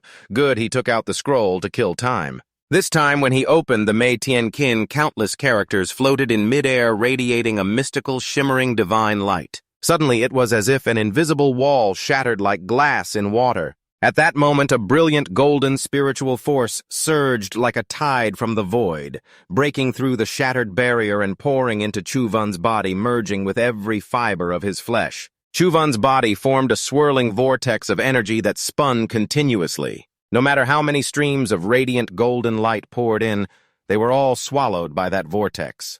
His entire body emitted a dazzling golden glow as if cast from pure gold fused with the divine aura of the Mei Tian Kin. This process lasted an unknown amount of time before he finally returned to reality. Opening his eyes, everything felt like a dream. The wondrous events seemed to vanish as if they happened in another dimension. The Meitin King scroll also disappeared without a trace, as if it never existed. Chu Van was dazed, wondering if it was all just a dream. But as he fell into contemplation, he was pulled into a mystical space. Their countless divine characters from the Mei Tian Kin sparkled all around, and he stood right at the center. To his surprise, his eyes widened. He had read and understood the entire Mei Tian Kin. A universe of mysterious divine characters appeared spinning before condensing into a bright point on his hand, then vanishing. Shocked, he opened his status panel to check. Everything was unchanged, except that the Nguyen Ki Quit Ko Tien skill had become Mei Tian Kin. Moreover, after switching skills, he could no longer use Ko Tien. Staring at the words Mei Tian King, he fell into deep thought. This skill was clearly no ordinary technique, because it broke the 9-attribute limit of mortal life. But that didn't matter. What mattered was that he had become stronger. Thinking about how Tin Dao Tian would freak out if he found out maybe he'd be so angry he'd cough up blood and die, he chuckled with satisfaction. Finally, the two arrived at Li Huiyan's luxurious mansion destination. But for now, Li Huiyan would stay here temporarily until the semester started, then they'd figure things out. Looking at the grand residence, Chu Van's eyes lit up silently, thinking that wealthy people's homes really are different. It was truly enviable. Sitting down on the sofa, he wondered if Li Huiyan had hired a bunch of servants, but it turned out not to be so. This place had only him. As the host, Li Huiyan enthusiastically handed him a soda can. Smiling, he said, "I'm alone here, no servants hired." Chu Van teased, "With such a big place, the young master cleans all by himself." Just then, Li Huiyan's phone rang. He spoke authoritatively. "Is the new shop open? Prepare the best stuff for this young master. Tell them to dress nicely. I'm on my way. See you soon." After hanging up, Chu Van just sat there listening, not reacting. After Li Huiyan finished, he calmly asked, "Don't you get tired pretending like that?" Li Huiyan, while getting dressed, forced a smile. "If Mr. Tao wants to watch, I'll just perform for him." Then he continued playing the role of a playboy young master, telling Chu-Van, "Just relax and feel at home." After that, Li Huiyan went into his room while Chu-Van immediately took off his jacket and started practicing powerful punches. The wind howled intermittently. He felt the mighty divine power pulse like the finger-thrust punches he tried in the game, but they were always dodged by the elixir fairy. Bringing it down wasn't easy. He had to find another way. Suddenly he remembered, why did I forget about the Kokot Trung? But this skill was too low level. Would it be strong enough? After committing to training, he passionately practiced various moves in his room, searching for new inspiration. Thankfully, Kokot Trung's attack speed was extremely fast and perfectly coordinated with the finger-thrust punch. Once he found the rhythm, he combined the two moves, executing multiple continuous strikes. Exhausted and drenched in sweat, he didn't expect a level 1 skill to consume so much vital energy. Take out your phone and enter the test game as usual. After a minor procedure, I created a new character, but this time I went a bit overboard. As soon as it appeared, I was already on the back of a mutated brute, wild and unfriendly. It immediately wanted to take down the rider on its back. Chu-Van panicked, realizing that due to intense training, his energy was depleted and he couldn't use skills. The only option was to run around playing chase. But shortly after, he noticed his energy had recovered quite a bit. Unexpectedly, the immortal maze helped restore his energy so fast. Looks like this mutated brute is out of luck. It will be the first guinea pig to test the power of my new Bone Crusher skill. A move as fast as a shooting star struck down, giving it no chance to dodge. The system announced the Bone Crusher skill upgrade. The level 1 Bone Crusher skill transformed into level 10 Bone Crusher. Chu-Van was thrilled, never expecting the skill to jump from level 1 straight to level 10. Incredible! However, the increased power also meant greater energy consumption. Unfortunately, these ants have too little health to test the full power. He switched the dungeon target to the Bone Rider to try out the skill. But when entering the dungeon, the place was as deserted as an empty temple. He suddenly remembered the boss needs time to respawn after being killed. It's not too hopeless? Chu-Van then approached a group of weak bone soldiers, but they weren't worth testing on. Standing still, they couldn't even put up a fight when bitten. It's like being bitten by mosquitoes. How can I test my skill like this? After a long, anxious wait, the Bone Rider finally respawned. But now he was used to its attacks. Quick as a flash, he dodged behind and unleashed the Bone Crusher skill, hitting the skull. The boss immediately exploded with an earth-shattering blast, rocks flying everywhere and dust filling the air. Early the next morning, as the protagonist was sound asleep, someone suddenly burst in, forcefully kicking the door open. It turned out to be a beautiful girl with a sharp, sour look, as if going from calm to this feisty girl was a new trend. Why do I always meet fierce people who don't say a word and just go straight to shaking me awake? It took a lot of effort to escape the nightmare effect of the immortal maze, rarely getting a good sleep only to have it ruined early in the morning. Bewildered, he opened his eyes, but before he could understand what was happening, he saw a strange girl staring at him. Startled and panicked, he asked who she was and why she was there. She asked, "Why is it just you here? Where's Li Huiyan?" Chu-Van honestly replied, "He went out and hasn't come back yet. Probably off partying or something." Annoyed, she said, "That damn kid always disappears whenever you need him." Unable to find Li Huiyan, she tried to leave, leaving Chu-Van suspicious about who she was, but after a few steps she suddenly stopped and turned around as if changing her mind. She grabbed his hand and pulled him along, saying they needed enough people follow me. Chu-Van was stunned and quickly pulled his hand back. "What do I know you for that you're dragging me off like this?" It turned out she was Li Huiyan's elder sister, Vi-Ung, and embarrassingly, she even thought he was Li Huiyan's partner in all his wild antics. She said since he was staying at Li Huiyan's house, helping her was only natural, even though he wasn't a party animal like Li Huiyan thought. Besides, he had received quite a bit of help from Li Huiyan, so helping Vi-Ung was the right thing to do. Frustrated, he scratched his head and muttered that he just wanted to peacefully play games. But why does trouble always find him? Though he muttered quietly, she still heard it, and he quickly denied it. He agreed to help, but asked to change clothes first, saying, "Wearing this out would make people think I'm a pervert." At this point, Vi-Ung realized she was too hasty. Her face flushed with embarrassment, but still firmly said, "Hurry up and change." It turned out that at Tichdung Academy, there was a place called the Pet Arena where students fought. Riding behind Vi-Ung on a large motorcycle, he was quickly taken there. Upon arrival, two younger girls ran over to greet Vi-Ung enthusiastically. You're here, so Vyung Li Huin's sister told him to relax and just stand, so the team was complete. She would handle everything else. Unexpectedly, when she turned back, she saw him buried in his game, nodding absently like he understood, then continuing to play. Seeing Vyung's group arrive, a curly-haired guy sneered, "Li Huiyan's little brother isn't coming," probably scared now. The princess, truly a strong girl, shouted, "Shut up! Stop babbling, I'm here." She continued scolding To Mi, the shameless blonde girl, the twisted warhorse. Clearly the whole group managed to fight, now they want to claim it as their own. Tommy hid behind her slippery boyfriend. "I last hit, so it's mine." The curly-haired guy defended, "You used force, stop babbling, fight him." The princess's sharp eyes asked the curly-haired guy Chao Dung, "You think I can't beat you?" He sneered contemptuously. "I'm a senior, I don't bother bullying second-year students like you. Winning isn't glory. I found someone else to fight instead."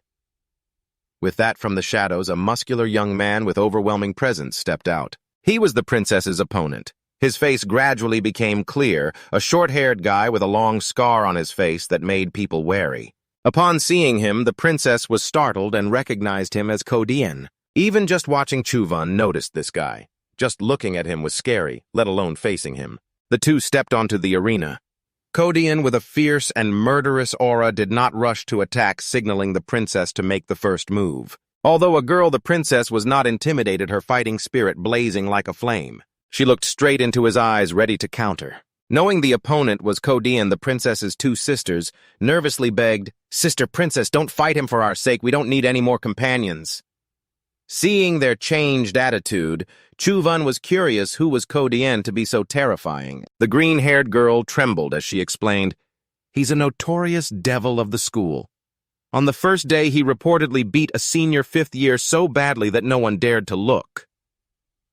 Chuvan silently admired this guy's toughness. But seeing the princess standing there with blazing fighting spirit, he wondered if she could handle this monster. The curly-haired guy muttered, "So how's it going?" Seeing Ko Dien, he began to tremble. The princess shouted, "Shut up!" Like a ballet dancer, she raised her slender leg and delivered a powerful kick like thunder aimed straight at Ko Dien's neck. Surprisingly, the kick didn't faze him at all. His neck remained unscathed with not even a scratch. The princess was astonished. How is his defense so incredible? Realizing something was wrong, she swiftly danced back, preparing her next move. In an instant, she launched a super-accelerated combo attack, delivering a flurry of kicks lightning fast, targeting every part of Ko Dien's body. He just closed his eyes and stood still, taking every hit. On the last kick, putting all her strength into it, something unexpected happened. Just when it seemed the kick would hit like before, Ko Dien, like an ancient beast awakening, opened his eyes, emitting a brutal aura. With one hand, he caught the princess's kick firmly. She was stunned, unable to react, before he grabbed her tightly and slammed her down to the floor like a toy. Just one move and the princess lay flat, showing all her previous efforts were a joke compared to his absolute power. Ko Dien coldly said in a deep voice, "You are no match for me, admit defeat." The princess was covered in wounds, blood flowing from her head, but with her resilient nature, she stubbornly refused to give up.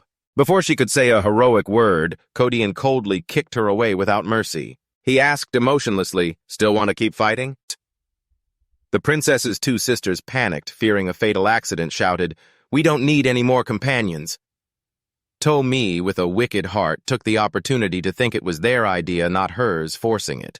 Despite being covered in wounds, the princess with iron will forced herself to stand and shouted loudly. Before she could show her defiance, Ko Dien punched her straight down like a sack of rags, slamming her hard on the floor. Done, Ko Dien indifferently turned away, declaring she had lost. But after just a few steps, the princess, like an immortal war goddess, forced herself up. "Bring it on. This time I really pissed him off." Ko Dien's eyes turned blood red, his aura monstrous. He turned back and threw a full power punch. Given the princess's current state, it would be hard to escape if hit by this raging monster's full-strength blow. No doubt her life was in serious danger. Realizing the situation was critical, Chuvan immediately rushed to rescue. Inside, he felt a bit confused, wondering what this girl was stubbornly fighting for. The optimal plan to solve this trouble was to find who was behind pulling the strings, and if not possible, just decisively eliminate the ringleader with one final strike. The male lead immediately stepped forward to face the opponent directly. Fist met fist, explosive power created a whistling wind sound across the arena. The senior, nicknamed Kodian, was surprised but quickly regained composure and asked, "So who exactly is this male lead?" "There's nothing shady to hide." Chuvan frankly answered that he was Chuvan, newly enrolled this year at Tichdung Academy. When he realized the young man dared to interfere in others' business, was just a freshman who had just enrolled. Curly Hair immediately changed his tone sarcastically, "So it turns out our little junior wants to play the hero and save the beauty. Welcome, kid." Seeing this rude guy dare to confront classic Lee Vi-young spoke up to stop him. "This place is very dangerous. He should leave immediately." Even though she was injured, she still worried about others. It's hard to say whether this girl is full of righteousness or just likes meddling in others' affairs. Facing such stubborn people clearly cannot be persuaded with gentle words. We only see Chuvan lift her onto his shoulder like carrying a sack, ignoring her struggles, and then placing her beside two teammates. They immediately rushed over, anxiously asking and taking good care of her. Seeing her injuries weren't severe, they finally breathed a sigh of relief. Lee Vi-young glanced at the unfamiliar young man standing up to protect her, her heart filled with unspeakable thoughts. Meanwhile, Chuvan stepped in front of Senior Classic, calmly saying neither needed to risk their lives fighting like this. After all, if an accident happens, both sides will suffer losses. Classic crossed his arms and got straight to the point. "How exactly do you want to fight?" Chuvan calmly raised 3 fingers and replied 3 steps back. "Senior, let me land 1 strike.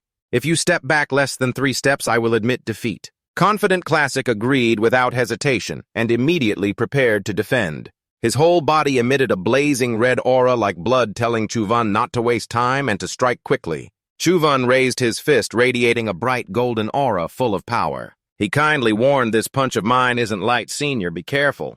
Watching from outside, Tommy was amazed that Classic accepted under such unfavorable conditions and exclaimed, "If he gets pushed back a step, that counts as a loss. This is so unfair." She worried about losing the precious companion egg. Curly Hair leisurely explained to her at first glance this condition seems unfavorable for Classic, but rest assured his primal energy skill is porcupine armor refined from porcupine armor crystals. His whole body is as hard as steel. Not only that, this skill can reflect damage back. More importantly, Classic has trained porcupine armor to level 9. Last time when someone challenged him, he used the same method. The result was his entire arm was disabled. He grinned wickedly at Chuvan. If this guy thinks he got a good deal, he's dead wrong. In the arena, Chuvan was completely unaware of these details. He confidently threw a left punch with all his current strength. At first, Classic thought a freshman's strike was nothing to worry about given his own power. He was more than capable of blocking it, but when the punch landed, he immediately sensed something was off. His face twitched, veins bulged, sweat poured like a waterfall. In that instant, the fist exploded with a force like thunder, shaking the air with a deafening boom. Classic was knocked back a long distance, leaving a skid mark on the ground. It took great effort to steady himself. Witnessing that dreadful scene, Lee Vi-young was stunned as if petrified. She couldn't believe the young man she accidentally dragged into the fight had such terrifying strength. Even Classic couldn't withstand that attack. Classic himself was confused. Looking down at the ground, he realized he had lost the bet. Truly pushed back by a freshman with just 1 punch. Chuvan stood calmly opposite, not arrogant, humbly saying, "Thank you, Senior, for yielding to me." Although Chuvan successfully pushed back Classic this time, he had to pay a price. His fist was injured, blood dripping. Though Classic was somewhat fierce, he was a man of his word. Seeing he lost, he just sighed, then stood opposite the protagonist and calmly admitted defeat. "I am Cao Dung, a 4th-year student at Tichdung Academy." He stepped forward from afar. He was someone who dared to play and accept consequences. He admitted he lost the bet and promised to have someone return the companion egg to Chuvan's group. But suddenly Tommy shouted loudly from behind, refusing to hand it over. "On what basis? On what basis should we give it to them?" "This agreement was between them. I never agreed. This appointment is far from being settled. Her arrogant attitude must be paid for immediately." Cao Dung angrily slapped her hard and shouted, "Losing is losing, winning is winning." Cao Dung always keeps his word. Then he walked past Chuvan and coldly said, "I have memorized the name Chuvan," then turned his back and left with Kodian. Thanks to standing up at the crucial moment, Chuvan naturally became a hero in everyone's eyes. The girls surrounding him excitedly as if meeting an idol curiously asked what technique Chu Van just used. Moreover, are all the new students now this incredibly strong? Li Vi-wong, holding her injury with one hand, also approached Chu Van, but what caught her attention was his bleeding arm. She worriedly asked, "I wonder if that wound is serious." At this moment, Chu Van noticed the wound on his arm, carefully raised it up to examine, then said, "It's just a small wound. Just need to stop the bleeding a bit and it'll be fine. On the contrary, she needs to get to the infirmary quickly." Hearing that, even injured, he still cares about her. Li Vi-wong began to see this guy in a different light. It seemed she had developed a special fondness for him. But Chu Van, a straightforward man, couldn't stand seeing this girl injured and just standing there instead of getting treatment, so, without hesitation, he carried her on his shoulder again and personally took her to the infirmary. This time, Li Vi-wong didn't struggle, just smiled inwardly, thinking unexpectedly among the party crowd of that playboy Lai Hyen there is someone like Chu Van. Everything was finally resolved smoothly. Back at home, Chu Van immediately took out his phone and immersed himself in the game. Didn't expect the previous fight to have taken so much time. He happily thought to himself, finally able to relax with my favorite game. But suddenly a loud noise rang out. The door was kicked open. Chu Van's face darkened as if covered in soot, wondering what trouble had come this time. Turning around, he froze immediately when he recognized Lai Hyen, the playboy who just got back from partying. Chu Van hurriedly explained, "I'm not involved at all. Just so you know, this door was kicked open by your sister. Don't make me pay for it." But of course, for a rich heir like Lai Hyen, a cheap door isn't worth worrying about. He stepped forward, patted the male lead's shoulder, and asked, "Remember the dimensional field I mentioned before? How about it?" Chu Van tried to recall and answered, "Is it that dimensional creature that looks like internal organs?" Lai Hyen smiled and nodded in confirmation. "That's right." Then asked, "Are you interested in going to check it out together?" Busy playing the game. Chu Van was briefly surprised, if I remember correctly. Before enrollment, neither of us had the right to enter the dimensional field. Seeing the doubt and surprise on Chu Van's face, Lai Hyen grew even more smug, proudly raising his head. "Who am I?" "Yes, I am your handsome, cool brother, Hyen. Taking you in there is as easy as turning your hand over." After saying that, he stood up arrogantly like a star waiting to be praised. But unexpectedly, Chu Van just kept playing the game, ignoring the boastful display of the humiliated rich heir. Li Hyen angrily stepped forward and snapped, "Can't you give me some reaction?" Only then did Chu Van reluctantly look up and reply in a bland tone, "Brother Hyen, you really are amazing." That half-hearted response could never satisfy Li Hyen. He twitched the corner of his mouth annoyed and left, not forgetting to remind, "Get some rest early tomorrow morning, we set off together." Just then, Chu Van suddenly stopped, turned around and asked Li Hyen an important question. "How do you train a legendary level companion egg?" Lai Hyen was surprised, thinking the male lead intended to train a legendary level dry bone knight. He seriously advised, "Better not mess around, it's not good." The companion certificate of a legendary level creature requires the host's primal energy index to be above 10 points to train it. If the primal energy is insufficient, but you still risk it during training, the missing primal energy will be compensated by the host's blood and vitality. The result is basically that even if you're not injured, you could become disabled. Chu Van listened attentively and immediately noticed the word basically, meaning there are exceptions, just like scratching an itch. Li Hyen crossed his arms proudly and showed off, "I am truly an exception. The life vitality from the pre-heavenly invincible divine skill allows me to compensate for the deficiency of the life trait of companion sickness, so I can refine some legendary level companion afflictions." To put it simply, you can't refine legendary creatures with too much disparity unless you're looking to die. After receiving this information from Li Hyen, Chu Van returned to his room and lay on the bed deep in thought about refining. It seems this plan is too dangerous, not feasible at all. He regretfully thought, "If I were in the game, I wouldn't fear death." Holding the companion egg in his hand, he felt a pang of sadness, only to realize this egg came from reality. Suddenly, an idea flashed. If the phone can unlock dungeons in reality, maybe it can handle companion afflictions too. Chu Van immediately took out his phone to test. Surprisingly, the test was successful. The egg was quickly disintegrated and absorbed by the phone. A notification appeared. "Successfully recorded legendary dry bone knight companion affliction Fate Oath. Guard attribute strength. 15 speed. 13 constitution. 16 vitality. 18 vitality skill armor. Break level 3. Confirm, refine, or absorb for harmonization. Amazed and excited at the phone's miraculous ability, Chuvan didn't expect it could analyze such detailed qualities. But what does absorb for harmonization mean?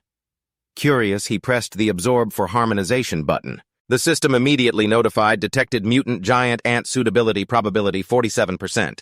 Proceed with harmonization or not. Chuvan thought he couldn't refine in the short term, so he decisively pressed accept without hesitation.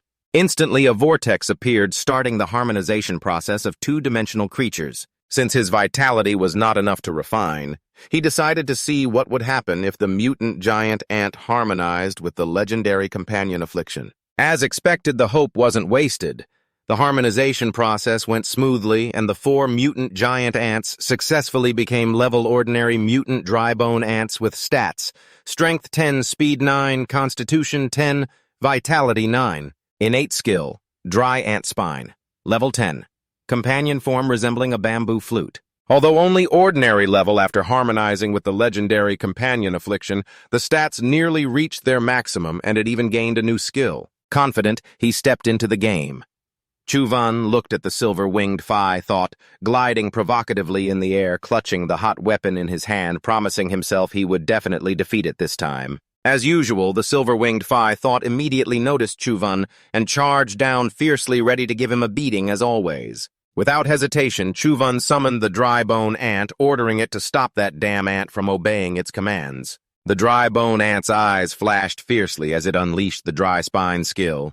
Just emerging from the ground, a dry spine darted up like lightning, aimed straight at the silver-winged Phi Thought's ear. It reacted quickly, dodging by, leaning to the side. But dodging one spine was nothing compared to dodging an entire forest of spines. The dry bone ant continued attacking a swarm of sharp spines rising up to surround the silver-winged Phi Thought. The male lead thought this was enough to trouble it, maybe even pierce its body. But miraculously, the silver-winged Phi Thought still weaved and dodged like an expert racer, speeding through the entire forest of spines.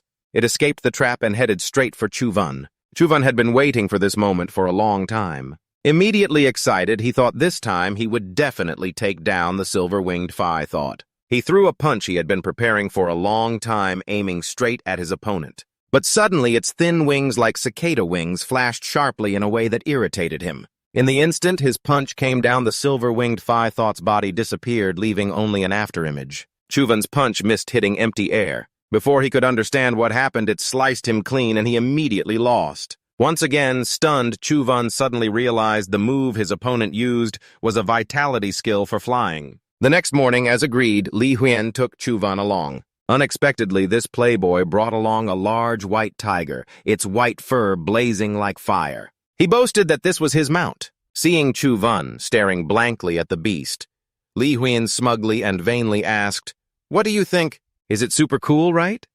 This is the legendary level Jade White Tiger, which took a lot of effort to train and transform.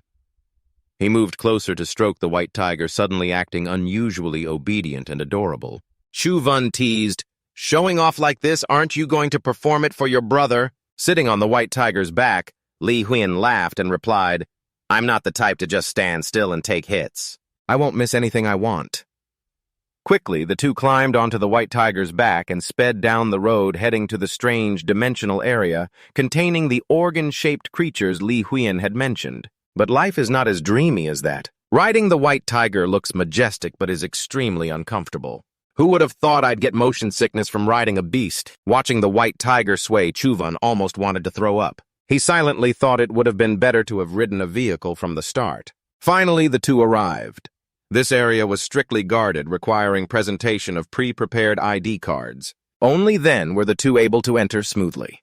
While moving, Li Huyen explained that the 13 dynasties of Luoyang were all ancient cities stacked on top of each other. Under the influence of dimensional storms, this area sank deep into an underground world called Buddha City. Underground, as soon as they stepped in, the two saw a bustling plaza full of students. This place was lively, like a marketplace. Some sold crystallized dimensional energy recently collected. Others invited members to join exploration teams. Chuvan scanned the scene in amazement. This place was crowded and sold all sorts of dimensional-related items. Li Huin replied indifferently that the military had already cleared this area, so the exits were very safe. But for that reason, nothing valuable was here. He paused briefly, then proudly boasted, "But who told you I'm your super-powerful brother Huyin? Right now I have the military's internal exploration map." Following the map, the two proceeded to a cave with an underground lotus pond, which was also where the Buddha heart lotus was stored. While walking, Chuvan suddenly felt like he stepped on something. Bending down to look, he unexpectedly discovered a strange seal identical to the mark they had seen on the city walls before. Excited, he took out his phone to scan it. Just as expected, the seal was successfully recorded. A notification popped up: Buddha City Underground Dungeon has been registered. So this place had become a new dungeon in Nam Chin's phone. Seeing Chuvan take out his phone, Li Huin thought he was taking souvenir photos and teased, "2 shots are enough, hurry up." Brother truly worthy of the underground lotus pond. A vast lotus pond appeared here. Pink lotuses bloomed on the shimmering jade-like water, breathtakingly beautiful. Li Huin pointed to a radiant lotus bloom, the Buddha heart. Lotus, a dimensional creature that could imitate the shape of organs growing far from the shore in the middle of the pond. Chuvan turned and asked if there was a way to pick it. "Just swim over." Li Huin quickly stopped him. "You absolutely cannot touch the pond water. According to documents, the water here can dissolve the flesh and bones of living creatures. If you step in, only the skeleton will remain." Chuvan pondered, then said seriously, "So unless you can fly, that might be the only way to get it." Just as he finished, a silhouette dashed past at a terrifying speed, leaving only an afterimage. Unexpectedly, just as Li Huin said, "Unless you can fly," someone who could really fly appeared. He hovered in the air with wings pure white as snow behind him. Without a doubt, this was also a student from Tichdung Academy. His target was also the Buddha heart lotus in the pond. He twisted his wrist, and a sword made of steam appeared in his hand. Clearly, this was a spiritual energy skill related to swordsmanship. Supported by his wings, he drew a beautiful sword light in the air, aiming straight at the Buddha heart lotus. Not stopping there, Lockheed continued with a move called Crescent Slash, straight toward the Buddha heart lotus. Chuvan watched the fight and couldn't help but exclaim, "That attack speed is too fast." Li Huin remained calm and explained, "That's nothing. The Locke family is famous for their swordsmanship, but don't be fooled by Lockheed's overwhelming momentum. Within the Locke family, his strength is not yet outstanding. Although he boasts loudly, the young master Li Huin is secretly dying of envy inside. Just thinking about having magnificent wings to fly freely in the sky makes him feel insanely cool." He silently regretted not knowing earlier to find a flying companion pet. Seeing the situation was not looking good, Chuvan suggested maybe we should look for another dimensional creature somewhere else. Li Huin hesitated and replied that there might be, but that area is too strange and has been classified by the military as a dangerous unexplored zone. Chuvan immediately paid attention and asked what he meant by strange. Li Huin took out his phone and pointed to a spot on the map, explaining this area is sealed off by the military. Many who entered died mysteriously. Their bodies had no wounds, but all their internal organs were depleted, causing sudden death. He emphasized that to ensure safety, we absolutely must not enter there. Standing still, they could not move toward that dangerous area. Both were about to leave when suddenly a loud bang made them freeze. From the surface of the lake, a dimensional creature suddenly emerged with a bizarre and frightening appearance. Both immediately became highly alert, wondering what kind of monster this was. The creature's first move was to launch an extremely fast strike toward Lockhin. Despite having wings with superior speed, Lockhin couldn't dodge in time. One of his wings was crushed and seriously injured. The true form of the wing was revealed as a white-winged horse. Lockhin anxiously called to Tilbuck to resist. At that moment, blood-red eyes from the creature stared at them, filled with malice. A strong beam of light rushed toward Lockhin and Tilbuck Ma. Lockhin panicked and screamed, but could only helplessly watch Tilbuck get hit. The white horse immediately turned into dry bones and fell into the lake, becoming one of the many skeletons permanently resting below. The pet died, and the owner was no better off. Losing his wings, Lockhin fell freely into the lake. In this critical situation, Chuvan and Li Huin stood by the shore, worriedly shouting, "Be careful, if you fall like that, you won't have a chance to survive." Fortunately, Lockhin had trained lightness skill and borrowed force from lotus leaves to avoid falling into the water. Li Huin took his hands out of his pockets, relieved, not expecting this guy to have innate lightness skill. But he noticed Lockhin was still too far from shore. Turning to speak to Chuvan Li Huin was surprised seeing what he was doing. At that moment, Chuvan was activating the symbiotic form of the dry bone ant. A pair of gloves formed by the dry bone ant covered his arms. Indeed, the experiment succeeded. The lake water only reacts to creatures with flesh and blood, but the dry bone ant is all bone, so it's unaffected. Teacher Li Huin asked what he was doing. Chuvan seriously replied he was trying to save someone. Meanwhile, Lok Hin's situation was getting worse. Lightness skill helped him avoid falling into the water. But that only works when there's something to push off from, like lotus leaves, and the closer he got to shore, the sparser the leaves became. If this continued, sooner or later he would fall. Not to mention the formidable opponent, the demon lotus flower, attacking from the front with no escape. He was also pursued from behind, making it seem like Lok Hin would hardly escape this predicament. But a glimmer of hope flashed from beneath the water. A giant creature suddenly surfaced. At first, Lok Hin thought it was going to swallow him, but unexpectedly it slid past and used its huge body to block the attack from the demon lotus protecting him. The giant creature suddenly passed by Lok Hin and charged forward to face the deadly strike from the white lotus. Fortunately, the white lotus's attack was timely neutralized, saving Lok Hin from a direct hit. Yet the creature seemed unharmed, calmly soaking in the poisonous water of the lotus pond. Truly worthy of being Chuvan's companion pet, powerful to the point of dominance. This creature was the one who saved Lok Hin's life. With a snake-like body as tough as steel, the dry bone ant was completely immune to the poisonous water of the lotus pond. That water could dissolve flesh and bone. Lok Hin was gently rescued and landed on the back of Chuvan's dry bone ant. Only then did Chuvan breathe a sigh of relief, catching up to him and loudly commanding his powerful companion pet to immediately obey the order. Its eyes shone brightly. With a single effortless movement, it carried Lok Hin on its back, cutting through the poisonous water and racing forward. The demon lotus immediately activated its defense mechanism, firing numerous lotus seeds like bullets at the dry bone ant's body, but all were ineffective.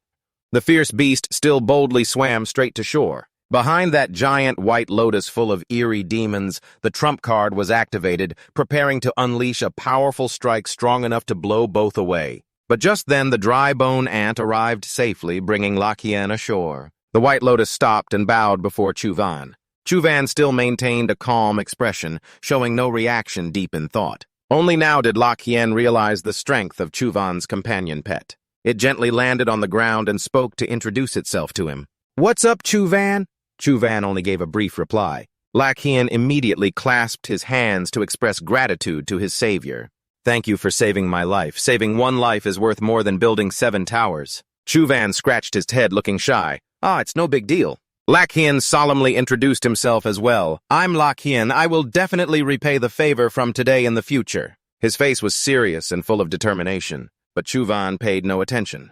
The most shocked person at this moment was Li Huin, standing right there, utterly amazed to see the giant dry bone ant.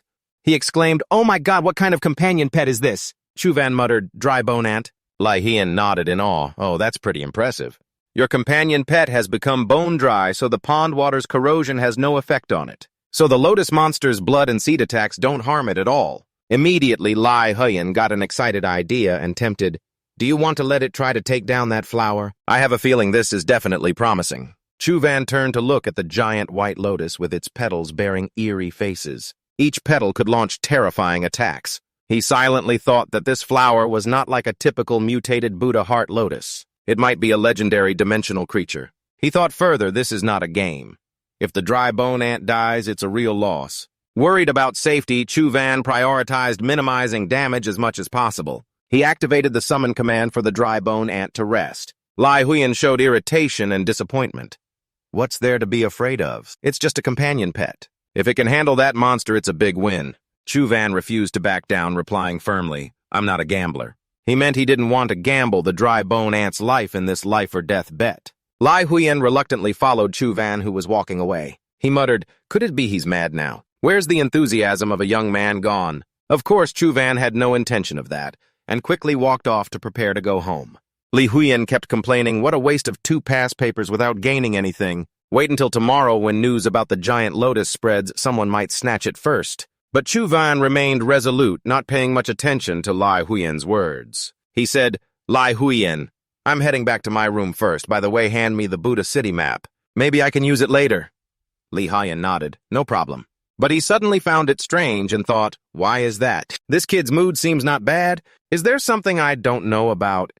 Chuvan placed his hand on his thigh to seriously sense the primal energy once more, but nothing special seemed to appear. According to his feeling, besides a warm, pleasant sensation, there were no significant changes. He thought silently, no wonder Lee Hyen never mentioned the primal energy skill of Buddha Heart Lotus, only kept repeating that name. Suddenly, when Chuvan picked up his phone, he was unexpectedly attacked by a move that could only be from Buddha Heart Lotus, but this one was much stronger than usual ones. Luckily, thanks to the dry bone ant timely blocking the blow, he did not lose blood or die immediately. On the other side of the shore, a lotus bud slowly emerged, but it was not an ordinary lotus bud. It was the Xuan Van Buddha Heart Lotus leader of those buds with blazing red eyes and a prominent red gem on its head affirming its status. That was the mystic Lotus Buddha Heart leader of the lotus buds with blazing red eyes and a prominent red gem on its head asserting its status. Chuvan was excited, his eyes brightening, thinking that indeed this monster also existed in the game. Without hesitation, he shouted orders for his pet to attack. Dry bone ant, handle it. The dry bone ant roared and charged at terrifying speed, demonstrating its training skills. Chuvan shouted loudly, let's teach it a lesson in the game. The dry bone ant's eyes gleamed brightly, obeying its master's command, gaining momentum to swiftly charge at the opponent. If the dry bone ant got close, the Buddha Heart Lotus probably couldn't withstand it. But that was just speculation because this boss wasn't ordinary. When the dry bone ant got close, the mystic Lotus Buddha Heart promptly unleashed a move I call the Triple Candy Boom Boom Boom. 3 shots fired simultaneously, successfully launching 3 extremely dangerous candies. They looked both delicious and painful. But do you think Chuvan's pet would be defeated? No way. With a steel-hard shell, the dry bone ant was completely unharmed by that move. Seeing the attack was ineffective, the lotus bud hesitated, closing its petals to protect itself, retreating into the pond as if trying to flee. Chuvan realized this was a golden opportunity and shouted, still want to run? Dry bone ant, handle it. The dry bone ant charged quickly. Buddha Heart Lotus's 2 thick, sharp claws aimed straight at the lotus bud. Who do you think will win? That's right, it's the boss Mystic Lotus Buddha Heart. Why? Let's rewind to the moment just before the dry bone ant was about to strike the lotus bud when it unexpectedly unleashed a move Chuvan didn't anticipate. In an instant, it opened its mouth wide as if inviting the prey to jump in. It was like the dry bone ant was throwing itself into certain death. As mentioned, this lotus bud wasn't an ordinary one. Though it looked harmless outside, inside was a mouth with about 10 sharp teeth and a throat like a bottomless pit. Chuvan didn't react in time, and the victory went to the boss Mystic Lotus Buddha Heart. He was stunned, thinking he didn't expect to be toyed with like that. Now that the dry bone ant was defeated, Chuvan couldn't enter the lotus pond. He suddenly had an idea, since he had to reincarnate anyway before dying. He would check out the forbidden area Li Huyen had mentioned. He began moving and finally reached the forbidden area Li Huyen talked about. The place was gloomy water rushing through broken spots interspersed with intricately carved Buddha statues, exuding a mysterious aura. Chuvan crossed an old stone bridge, thinking to himself that this place was truly strange. There were no monsters along the way, but after crossing the bridge, the scene before him left him stunned. He muttered, ahead is the scary, gloomy forbidden area, also called the Little Buddha Temple.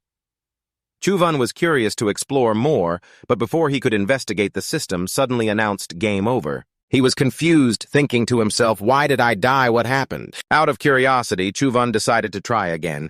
He wiped some of his blood on the phone and the game started normally. Once again, he reincarnated in the game and headed to the Forbidden Zone. This time, he ran fast, determined not to make the same mistake. But just as he stepped onto the stone bridge in less than a second, the system automatically announced game over again. When the character in the game died, Chuvan felt a strange pain as if the character's body was being distorted. He worriedly muttered, at the moment the game character died, its body seemed distorted.